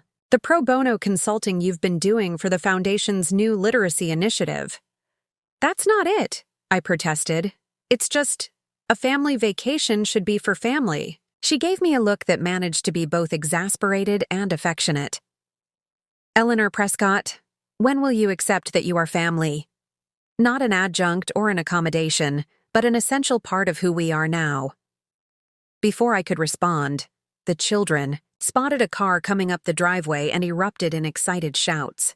Mom and Dad are back, Ellie called, racing toward the house with her brothers close behind. Vivian and I followed the children at a more sedate pace, joining them in the grand foyer just as Cassie and James came through the door. There was a flurry of hugs and exclamations, the twins talking over each other as they competed to tell their parents about everything they'd done during the week, while Ellie tried to maintain her new preteen dignity, but couldn't help joining in the excitement. And Grandma Eleanor taught us how to make her special apple pie, William announced proudly. And Grandma Vivian took us to the symphony, Thomas added, not to be outdone. And Grandpa let us drive the golf cart, Ellie said, then quickly clarified. When she saw James's raised eyebrow, just on the estate grounds, Dad, not on the road. Cassie laughed, her face glowing with happiness as she hugged her children. At 38, she was more beautiful than ever, confidence and purpose radiating from her. It sounds like you had a wonderful time with your grandparents. The best, Ellie confirmed. But we missed you guys too. James set down their bags and wrapped an arm around Cassie's waist. We missed you munchkins too. Even brought you some souvenirs. This prompted another round of excited exclamations from the twins, while Ellie tried to look coolly interested rather than eager. Before we get to that, Cassie said, we actually have some news of our own to share. She exchanged a meaningful look with James, who nodded encouragingly. My heart skipped a beat. I knew that look. I'd seen it once before, over a decade ago, in their apartment when they'd announced Cassie's first pregnancy. Are you... I began, hardly daring to hope. Cassie's smile widened. No, Mom, not that. Those days are behind us. But we do have some exciting news. She took a deep breath. I've been offered a major commission to design the public spaces for a new cultural center in Chicago. It would be my biggest project yet. That's wonderful, I exclaimed, genuinely, thrilled for her. Cassie had worked hard to establish herself independently, refusing to rely on the Harrington name or connections to advance her career. "Congratulations," Vivian added warmly. "Though I can't say I'm surprised. Your redesign of that community center in Brooklyn was featured in Architectural Digest after all." "There's more," James said, squeezing Cassie's shoulder. "My firm has been selected to design the main building for the same cultural center. We'll be working together on this project." "As equal partners," Cassie emphasized, her eyes shining. "Not as James Harrington and his designer wife, but as two professionals, collaborating on equal footing." I felt a surge of pride. This had always been important to Cassie, maintaining her own identity and career rather than becoming merely an appendage to the Harrington legacy. "That's what I call a power couple," Richard said, coming up behind us. "Congratulations to you both." "There's just one complication," James added, his expression growing more serious. "The project would require us to relocate to Chicago for at least a year, maybe 18 months. A small silence fell as we all absorbed this news. The children looked suddenly anxious. "We'd have to move?" Ellie asked, her composure slipping to reveal the child beneath. "Leave our school? Our friends?" Cassie crouched down to be at eye level with her children. "Yes, honey. But think of it as an adventure. A new city to explore, new friends to make. And it's not forever." The twins looked at each other, having one of their silent twin communications, before William spoke up. "Would we have to leave Grandma Eleanor and Grandma Vivian and Grandpa Richard behind too?" James ruffled his son's hair. "They would stay here, but they could visit us, and we'd come back for holidays and special occasions." I felt a pang at the thought of being separated from my grandchildren for such an extended period, but I pushed it aside. This was Cassie and James's decision to make, based on what was best for their careers and their nuclear family. But Vivian, ever the problem solver, was already formulating alternatives. "You know," she said thoughtfully, "there's no reason the children would have to change schools. They could stay here with us during the school year, and you could have them with you in Chicago during school breaks. Or we could arrange some sort of rotation where one or more of us grandparents stays with them in Chicago while you're both busy with the project." I was surprised by her suggestion. It was unusually flexible thinking from a woman who had once been so rigid about family structures and proper appearances. Cassie and James exchanged looks. "We've actually been discussing something similar," Cassie admitted. "We don't want to uproot the kids completely if we don't have to." "And we were hoping," James added, looking between his parents and me, "that you might all be willing to help us make it work. We know it's a lot to ask." "Nonsense," Vivian said firmly. "That's what family does. We support each other's dreams and share responsibilities." I nodded in agreement. "We'd be happy to help however we can. And I suspect we'd all enjoy the excuse to spend more time in Chicago." "It's settled then," Richard announced with characteristic decisiveness. "The children will stay here with us old folks during school terms, and you young professionals can focus on creating architectural marvels in the Windy City." "We'll work out a schedule," Vivian added, already mentally organizing. "Eleanor, you're still teaching part-time at the community college, correct? We'll need to coordinate around your class schedule." I had taken on teaching adult literacy classes 3 mornings a week after retiring from elementary education, finding that I missed the classroom environment. "My schedule is flexible," I assured her, "and I could even take a sabbatical if needed." The children, hearing that they wouldn't be completely separated from either their parents or their grandparents, began to warm to the idea of the Chicago project. "Could I visit the architecture site?" Ellie asked, her interest in her parents' work already evident at her young age. "Absolutely," James promised. "You can see how the plans on paper transform into an actual building." "Can we go to Chicago?" "Cubs games?" Thomas asked, his passion for baseball unabated since James had first taken him to a game at age 4. "You bet," James laughed. "We'll get season tickets." William, the quietest of the three, tugged at Cassie's sleeve. But you won't be gone all the time, right, Mom? You'll come back lots? Cassie gathered him into a hug.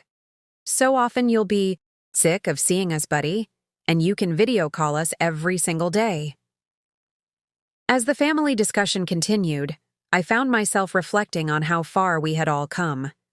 A decade ago, the thought of cooperatively raising my grandchildren with the Harringtons would have seemed like a bizarre fantasy. Now it felt like the most natural arrangement in the world.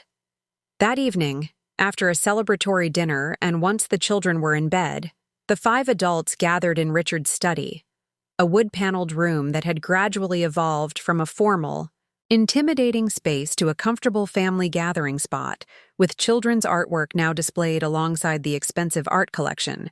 "I want to thank you both," Cassie said, looking between me and her in-laws, "for being so supportive about the Chicago project.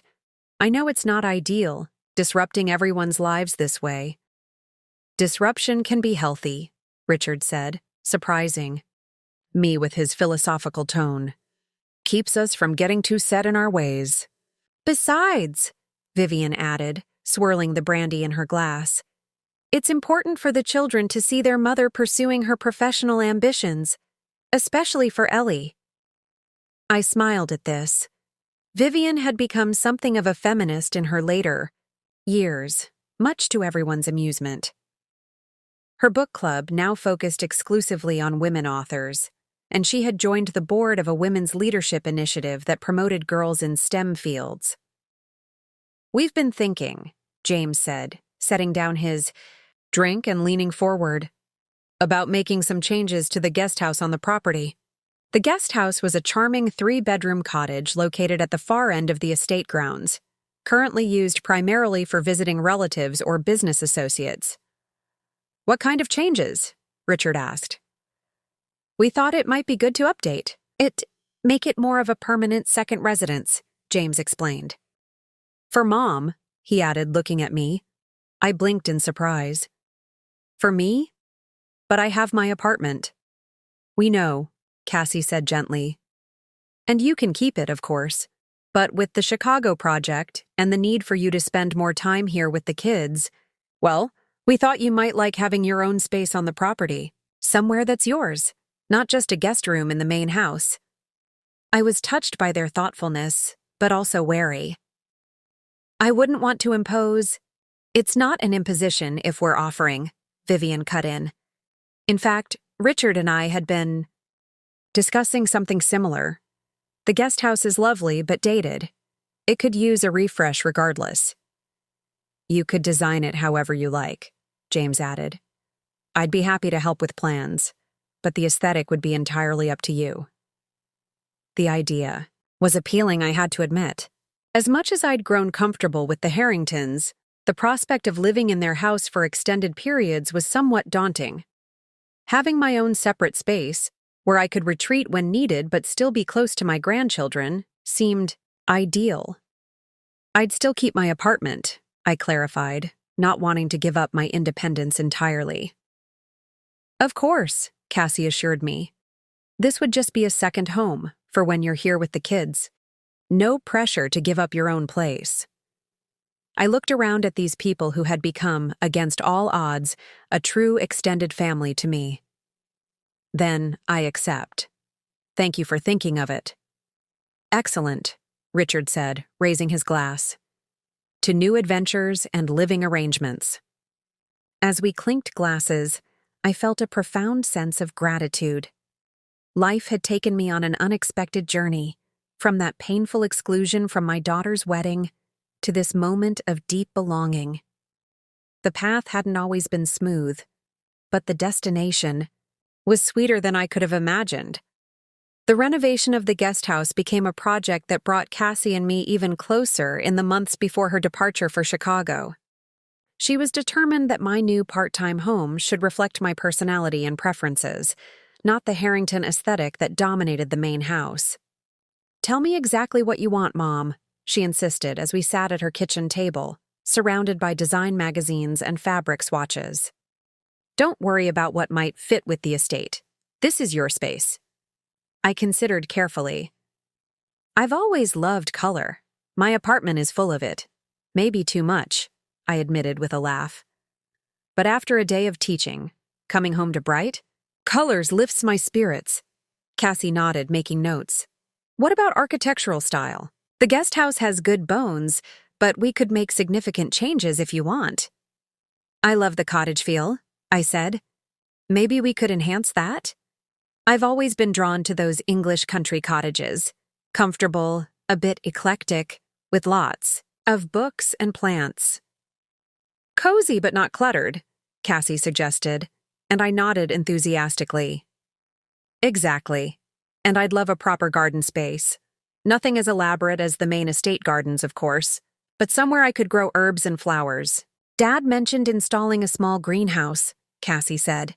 He thought you might enjoy it during the winter months. I was touched by James's thoughtfulness. That would be wonderful. As the renovation progressed, I found myself spending more time at the estate, ostensibly to check on the work, but really to soak up as much time with my grandchildren as possible before the Chicago separation began. To my surprise, Vivian often joined me on these visits to the construction site, offering suggestions that were invariably respectful of my preferences rather than imposing her own taste. "What do you think about extending this window?" she asked, one day as we stood in what would become the main living area. "It would give you a better view of the garden and bring in more light." "That's a lovely idea," I agreed, "though I imagine it would add to the cost." She waved away my concern. "A worthwhile investment. This is going to be your home after all. It should be perfect. My home. On the Harrington estate. If someone had suggested such a thing to me 12 years ago, I would have laughed in disbelief. Yet here we were, planning my cottage together like old friends. The renovation was completed just 2 weeks before Cassie and James were scheduled to leave for Chicago. They had leased a spacious apartment in a high-rise with views of Lake Michigan, with 3 bedrooms to accommodate the children during their visits. The evening before their departure, we held a small family dinner in my newly finished guest house, its inaugural event. The space had turned out beautifully, with warm colors, comfortable furniture, and large windows that looked out onto a charming garden area. It was both distinctly mine and harmoniously integrated with the overall estate. Much like my role in the family, I realized with amusement. "To new beginnings," I said, raising my glass as we sat around the dining table I had brought from my parents' home, one of the few family heirlooms I possessed. "And to family connections that remain strong regardless of distance," Cassie added, reaching out to squeeze my hand. The first months of the new arrangement required some adjustment for everyone. The children missed their parents, of course, but having 3 grandparents devoted to their care and entertainment helped ease the transition. We established a routine where the children would video call Cassie and James each evening before bed, sharing the events of their day and receiving virtual goodnight kisses. Vivian, Richard, and I developed an unexpectedly effective co-grandparenting system. Richard handled the morning routine, getting the children up and ready for school with military precision. I took over after school, supervising homework and orchestrating outside play. Vivian managed evening activities, often involving cultural enrichment of some sort, music practice, art projects, or educational games. "We make a good team," Vivian observed one evening as we sat on the terrace of the main house, watching the sunset after the children had gone to bed. "Better than I would have predicted." "Complementary strengths," I agreed. "Plus a common goal, happy, well-adjusted grandchildren." Richard, joining us with a tray of coffee, chuckled. "Who would have thought the 3 of us would end up essentially co-parenting at this stage of our lives? Certainly not what I envisioned for my retirement." "Are you complaining?" Vivian asked, arching an eyebrow at her husband. "Not in the slightest," he assured her. "Best job I've ever had, actually. Far more rewarding than corporate boardrooms." I smiled, remembering how formal and intimidating Richard had seemed when I first met him. Now, I regularly witnessed him, on his hands and knees playing with toy cars, his expensive trousers grass-stained from backyard soccer games. Cassie called while you were putting the boys to bed, I told them. The cultural center project is going well, but there's been a complication with the foundation work. They might need to extend their stay by a few months. Did she seem worried about it? Vivian asked. More excited than worried, I replied. Apparently, it's giving them an opportunity to incorporate some innovative structural elements that weren't in the original plan. Richard nodded approvingly. That's the mark of a good architect, seeing challenges as opportunities rather than obstacles. She did express some guilt about being away from the children longer than planned, I added. I assured her they're thriving here. Which they are, Vivian confirmed. Ellie's science teacher called today, by the way. She wants Ellie to enter the regional science competition. Apparently, her project on sustainable urban water systems is exceptional. James's influence, Richard said proudly.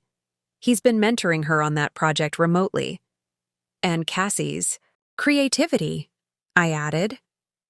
Ellie told me she came up with the visual presentation concept during one of their video calls. We sat in companionable silence for a moment, each lost in our own thoughts. Then Vivian spoke up, her voice uncharacteristically hesitant. I've been thinking lately about legacy, about what we leave behind. Richard and I both looked at her curiously. Mortality was not a topic Vivian often broached. The Harrington name has always been associated with business success, social standing, philanthropy of a certain kind, she continued.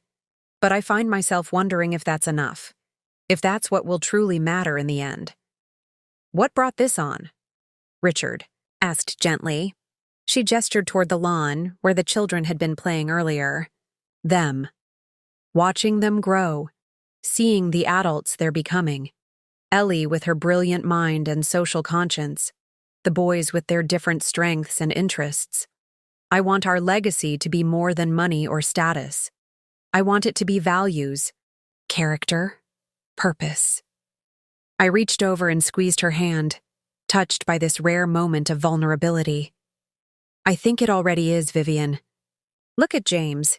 He chose to forge his own path rather than simply step into the role that was prepared for him. And he's raising his children to do the same. With Cassie's influence, she acknowledged. And yours. And yours, I countered. You've changed, Vivian. You've evolved. And the children see that. They see that growth is possible at any age, that learning never stops. Richard cleared his throat, emotion evident in his voice. I think what Eleanor is trying to say, my dear, is that your real legacy isn't the Harrington name or fortune. It's the family we've become, all of us, together. Vivian blinked rapidly, fighting back tears. Who would have thought it would turn out this way?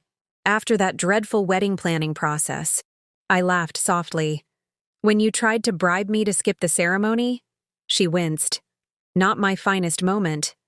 But look where we ended up, I said, gesturing to encompass the three of us, the estate, the entire situation. Sometimes the worst beginnings lead to the best outcomes. The Chicago project ultimately extended to nearly 2 years, with Cassie and James returning for extended visits whenever possible, and the children traveling to Chicago during school breaks. Far from weakening family bonds, the separation seemed to strengthen them, with each reunion celebrated as a special occasion and day-to-day communication maintained through technology.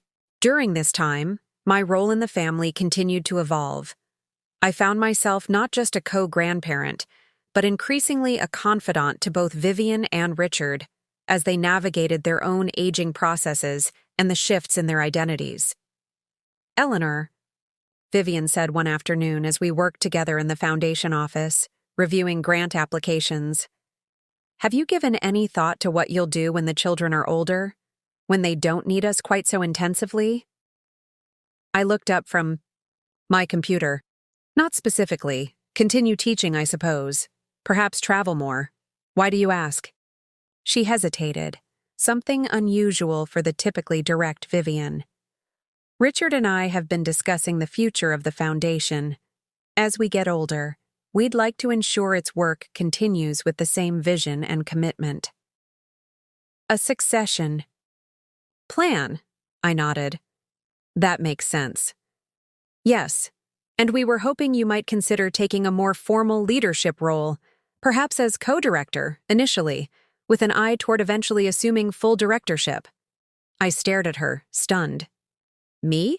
But surely James has his own career and isn't particularly interested in foundation management, she finished for me. Besides, you're the one with the educational expertise. You understand the mission better than anyone. I'm flattered, I said honestly. But I'm not a Harrington. Vivian's expression softened. Eleanor, if these past years have taught me anything, it's that family is about far more than a name or bloodline. You're as much a part of this family as anyone, and you're exactly the person we trust to carry the Foundation's work forward. Before I could respond, my phone rang. It was Cassie, calling at an unusual time. Mom, she said when I answered, her voice tight with barely contained excitement. I have news. Big news. What is it, sweetheart? The Cultural Center project. It's being considered for the Pritzker Architecture Prize. James and I have been invited to the nomination ceremony in London next month. Cassie, that's incredible. The Pritzker was architecture's highest honor, roughly equivalent to the Nobel Prize in its field. We're still in shock, she admitted. It's just a nomination at this stage, not the actual prize, but even being nominated is huge for our careers. I'm so proud of you both, I said, my heart swelling. When do you leave for London? That's the other thing I wanted to talk about, she said, her tone shifting. The ceremony is during the twins' spring break, when they were supposed to visit us in Chicago. We were hoping that we could bring them to London instead, I suggested. I think that could be arranged. Actually, Cassie said hesitantly, we were thinking of flying everyone to London. You, Dad's parents, the kids. Making it a family celebration, but only if you all want to, of course. I glanced at Vivian, who was watching me curiously. Hold on a second, Cassie. I covered the phone and quickly explained the situation to Vivian. Her face lit up. London? Of course we'll go. Tell her we wouldn't miss it for the world. I relayed the message to Cassie, who sounded relieved and delighted by our enthusiasm. After we hung up, Vivian immediately began making mental lists of preparations. We'll need to book flights, arrange accommodations. I wonder if that lovely house in Kensington is available for rental? It would be perfect for all of us. I watched her with amusement. You're excited about this, aren't you? Of course I am, she exclaimed. My son and daughter-in-law nominated for the Pritzker? It's extraordinary. She paused, her expression growing more reflective. And I'm looking forward to experiencing it with you, Eleanor, sharing these family milestones together. The London trip marked another evolution in our unusual extended family dynamic. For 10 days, we lived together in a beautiful townhouse in Kensington, attending the nomination ceremony, where James and Cassie received tremendous acclaim, even without winning the final prize. Exploring the city's museums and parks with the children, and enjoying rare, uninterrupted family time.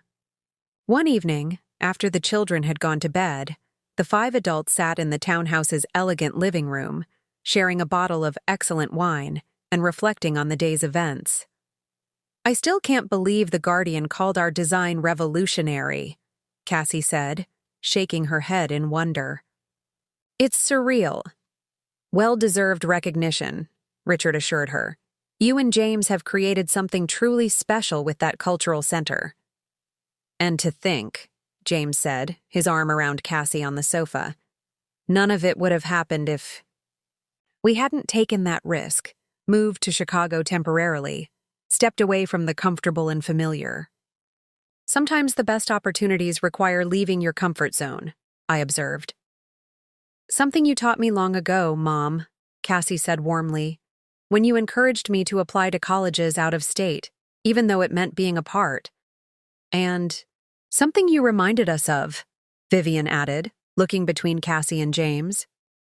When you stood your ground at the wedding, when you insisted on honoring all parts of your family story, not just the parts that fit a certain image.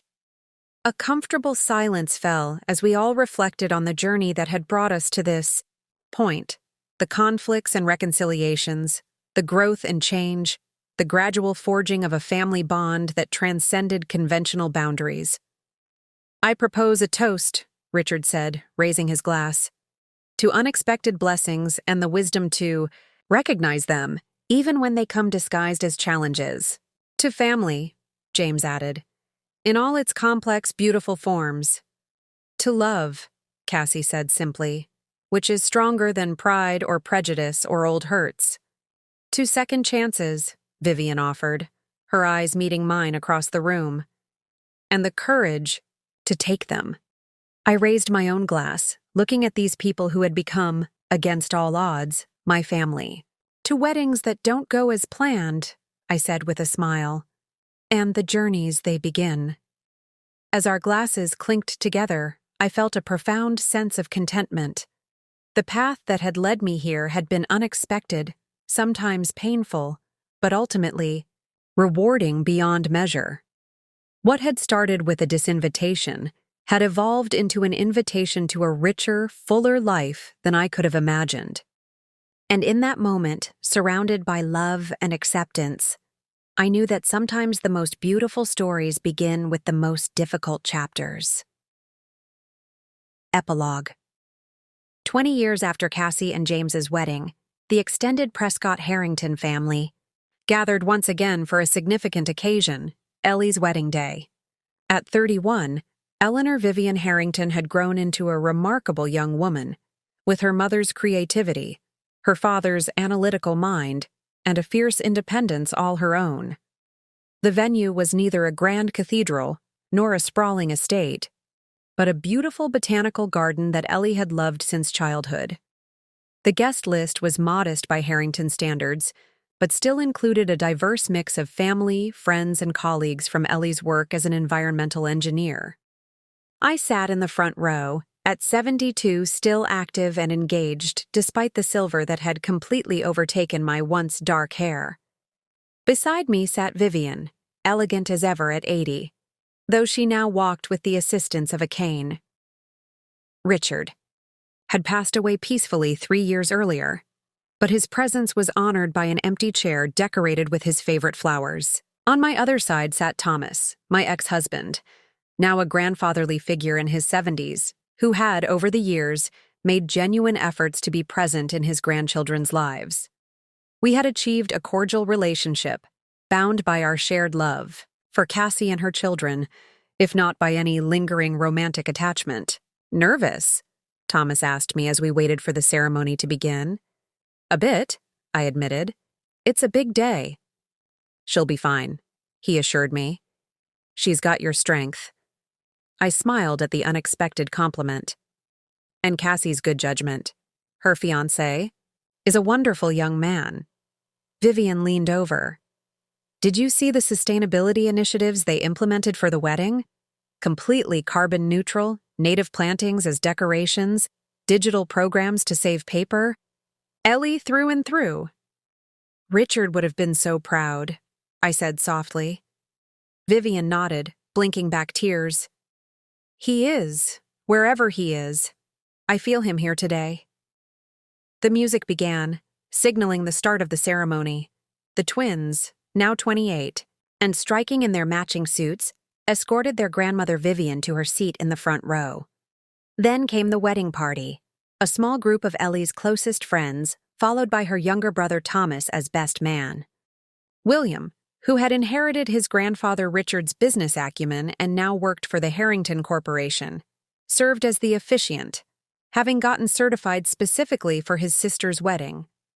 And then, the moment we had all been waiting for, Ellie appeared at the entrance to the garden, radiant in a simple but elegant gown that incorporated vintage lace from both my wedding dress and Vivian's.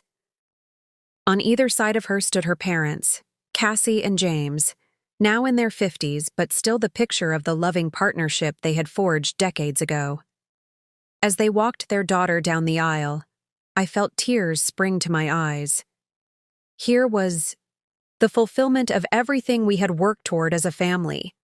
3 generations united in love and support, celebrating the next chapter in our collective story. After the ceremony, during the relaxed garden reception, I found myself standing, with Vivian near the refreshment table, watching Cassie and James dance with the same easy synchronicity they had always shared. They did well, didn't they? Vivian mused. In their marriage, their careers, raising those remarkable children. They did, I agreed, though I think they had good examples to follow, eventually. She laughed softly. After a rather rocky start. Oh, Eleanor, when I think of how I behaved during their wedding planning, trying to exclude you, prioritizing appearances over feelings. Water under the bridge, I assured her, patting her hand. We all grew from that experience. Some of us had more growing to do than others, she said ruefully. I'm still amazed you found it in your heart to forgive me. Not just forgive, I reminded her. To become friends, family. She nodded, her eyes misting over.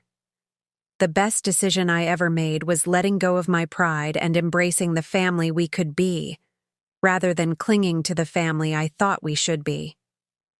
Ellie approached us then, her face glowing with happiness. My 2 favorite grandmothers, she said, embracing us both. Having a good time? The best, I assured her. Everything is beautiful, Ellie, just like you. I was just telling your grandmother about the early days, Vivian said. Before you were born, when we were all still figuring out how to be a family. Ellie smiled knowingly. You mean the wedding drama? Mom and Dad told me that story years ago, how they almost let you 2 separate them, but decided to stand their ground instead. One of their wiser decisions, I acknowledged. It's funny, Ellie said thoughtfully. That moment, a moment neither of you particularly enjoyed at the time, ended up shaping our entire family. If they hadn't insisted on including both of you, if they hadn't stood up for what they believed was right, everything might have been different. For the worse, Vivian said firmly. We might never have found our way to this. She gestured around at the gathering, the twins with their partners, Cassie and James still dancing, the extended family and friends celebrating together in the garden sunshine. I have a confession, Ellie said, lowering her voice conspiratorially. When Cameron and I were planning the wedding, his parents had some pretty strong opinions about certain things. And you know what I told them? What? Vivian and I asked in unison.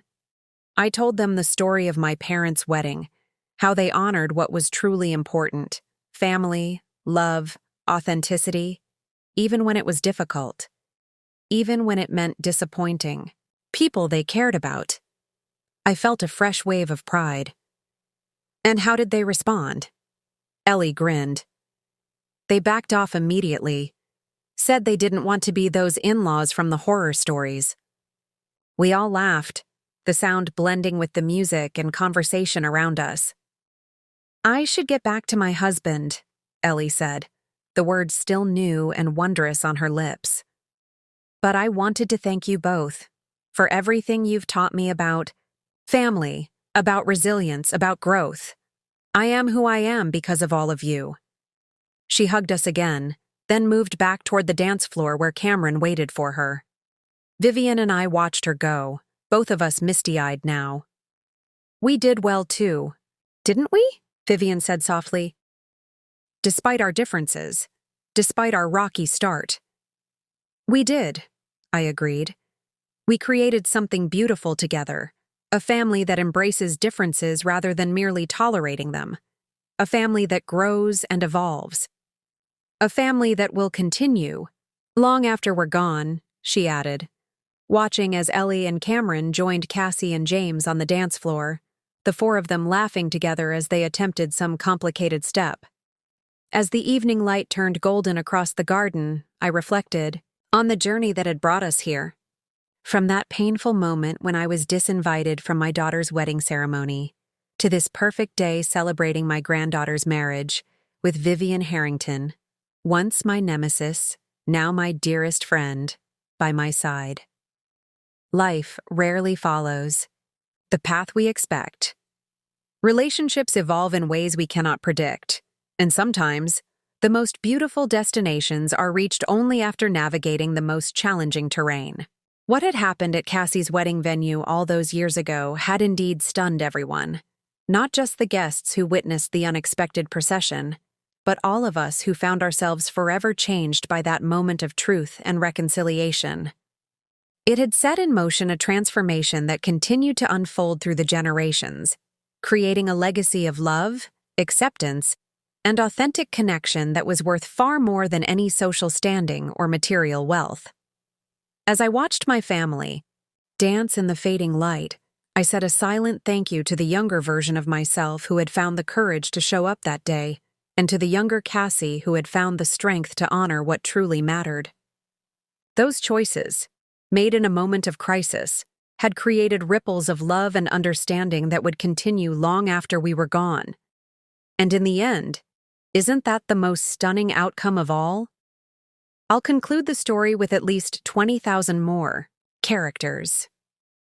As the evening of Ellie's wedding reception continued, I found myself drawn to a quiet corner of the garden, needing a moment to absorb the beauty of the day. The sun was setting, casting everything in a warm, golden glow, and the twinkling lights strung throughout the trees were beginning to shine against the darkening sky. "There you are," came Cassie's voice behind me. "I've been looking for you." I turned to see my daughter approaching, still radiant at 53, with silver threads now woven through her dark hair. She had aged with the same grace she brought to everything in her life. "Just taking it all in," I told her as she joined me on the stone bench.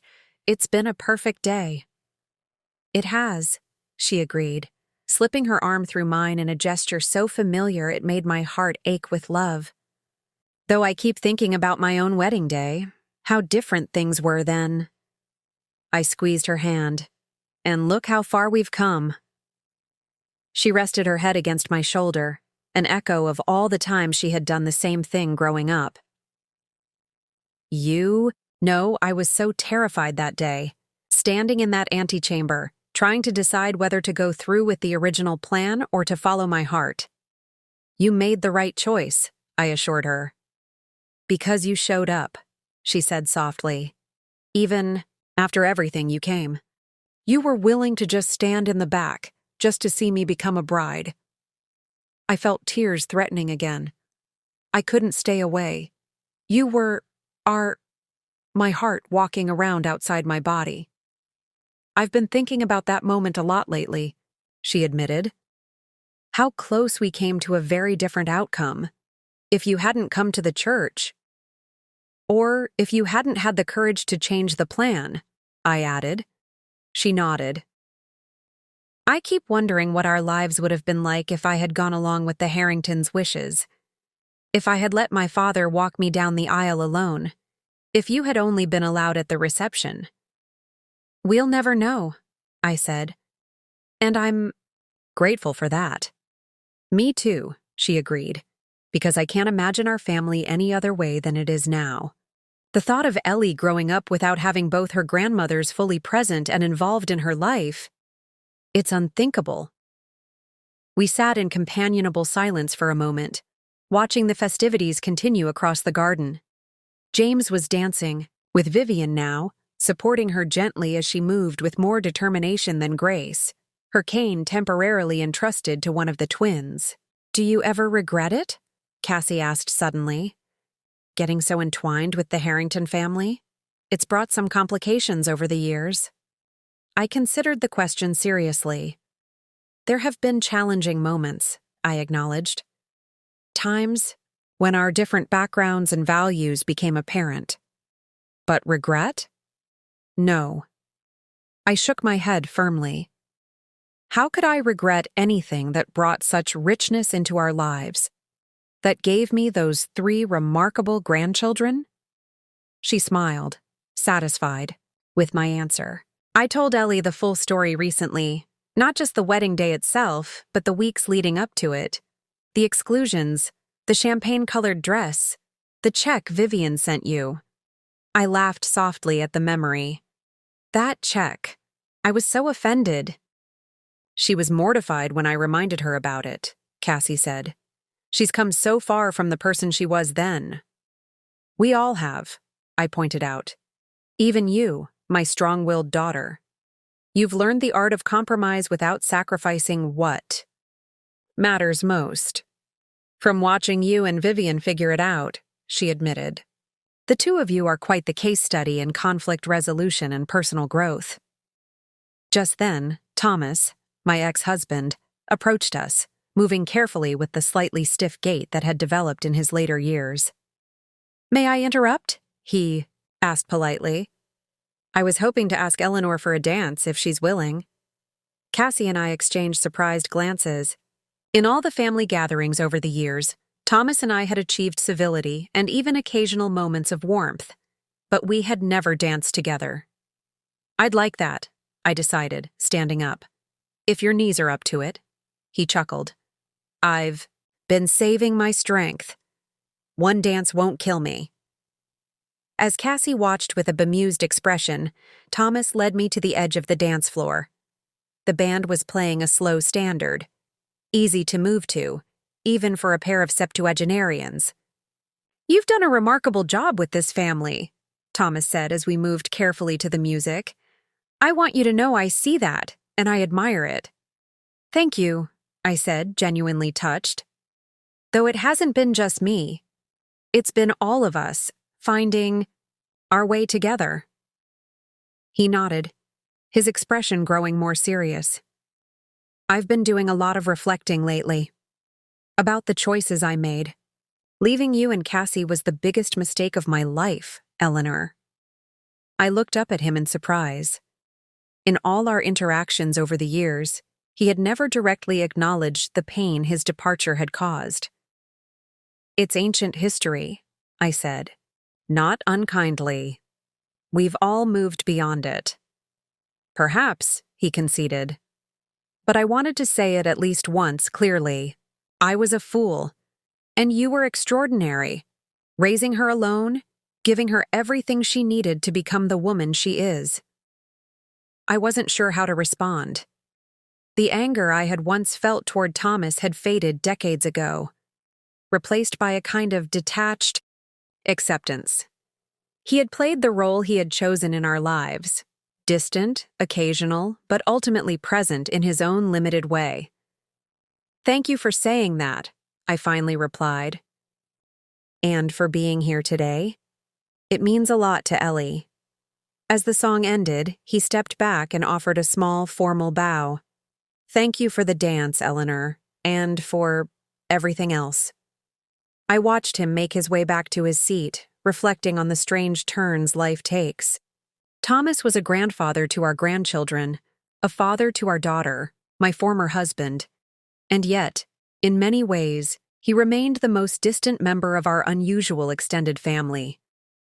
That was unexpected, James said, appearing at my side with 2 glasses of champagne. He handed one to me. I don't think I've ever seen you and Thomas dance before. First and probably last time, I said, taking a grateful sip. He wanted to acknowledge some old history. James nodded thoughtfully. Better late than never, I suppose. That seems to be the theme of our family, I observed with a smile. Speaking of family themes, he said, Vivian asked me to find you. She's gathered the grandchildren for a photo by the fountain. All 5 of them now, he added, including Ellie's new husband Cameron in the count. As we made our way to the fountain, where Vivian was already directing the placement of her grandchildren with her characteristic precision, I marveled at how seamlessly our family had expanded over the years.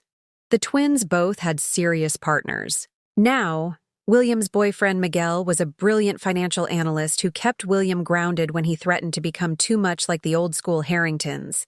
Thomas's girlfriend Sophia was a pediatric surgeon whose dedication to her work matched his own passion for scientific research.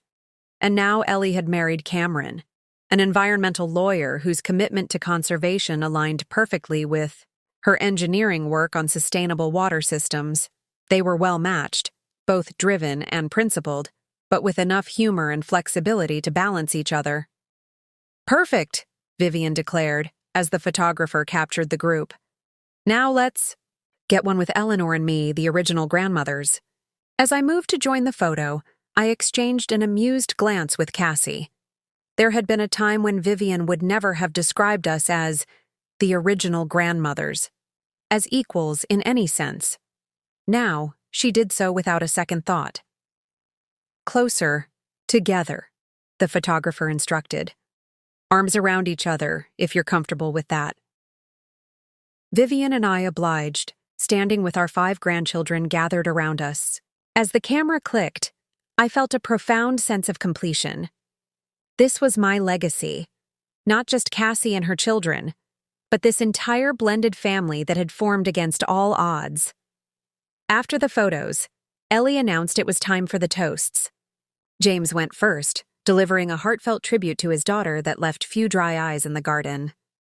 Cassie followed, sharing stories of Ellie's determination and compassion from childhood onward. Then, to everyone's surprise, Vivian rose from her seat, leaning on her cane. "I hadn't planned to speak," she began, her voice frailer than in her prime, but still commanding attention. "But on days like today, certain truths become impossible to ignore." She turned to face Ellie and Cameron. "When I was your age, Ellie, I thought I knew exactly what a proper family looked like. The right backgrounds, the right schools, the right social connections, everything perfectly aligned and appropriate." She smiled wryly. I was, of course, entirely wrong. A murmur of appreciative laughter rippled through the gathering. "What I have learned, what your parents and grandparents have all learned together, is that family is not about matching pedigrees or maintaining appearances. It's about love, of course, but also about growth. About allowing each other the space to change and evolve. About forgiveness and second chances." She lifted her glass. "My wish for you both is that you build a marriage as strong and resilient as your parents, and that you remember that the most beautiful gardens contain many different types of flowers, not just a single perfect bloom." The toast received enthusiastic applause, particularly from those who knew the history behind Vivian's words. As she made her way back to her seat, assisted by William, she paused briefly beside me. "Not bad for an old society matron, she murmured with a twinkle in her eye. "Quite poetic, actually," I replied, smiling. "Richard would have been proud." The mention of her late husband brought a bittersweet expression to her face.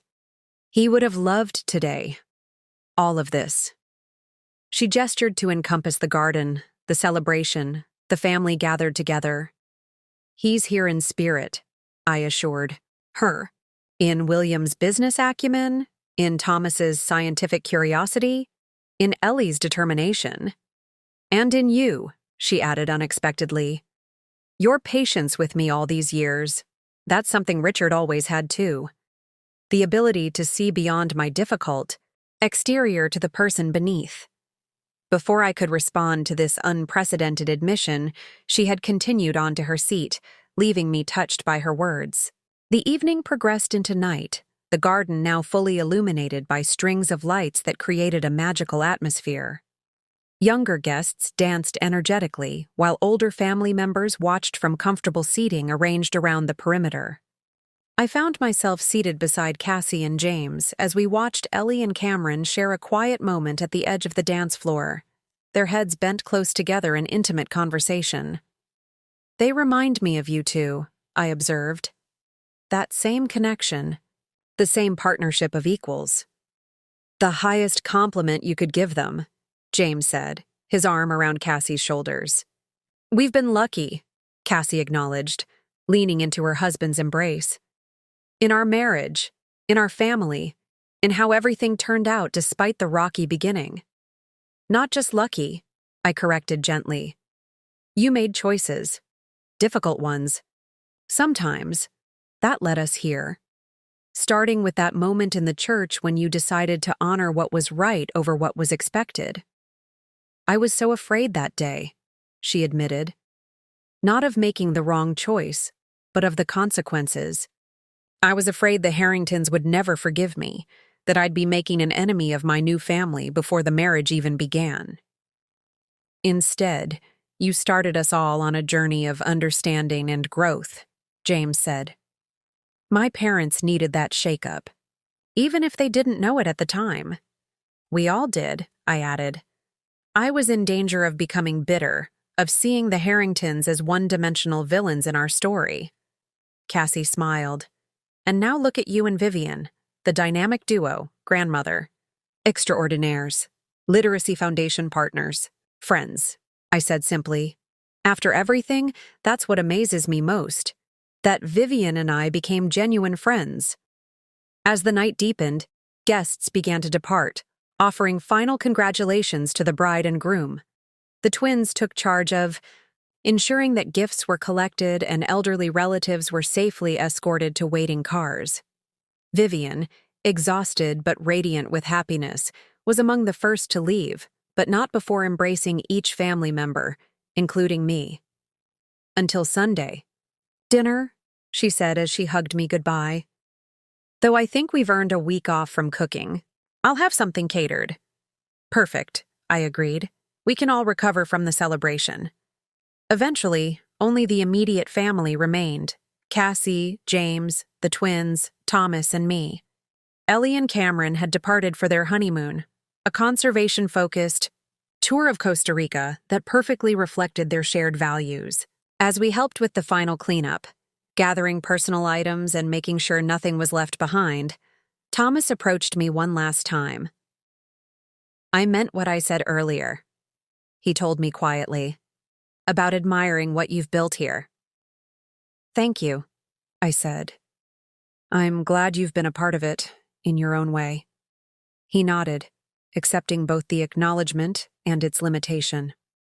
I'm returning to California tomorrow, but I'd like to stay in better touch, if that's all right.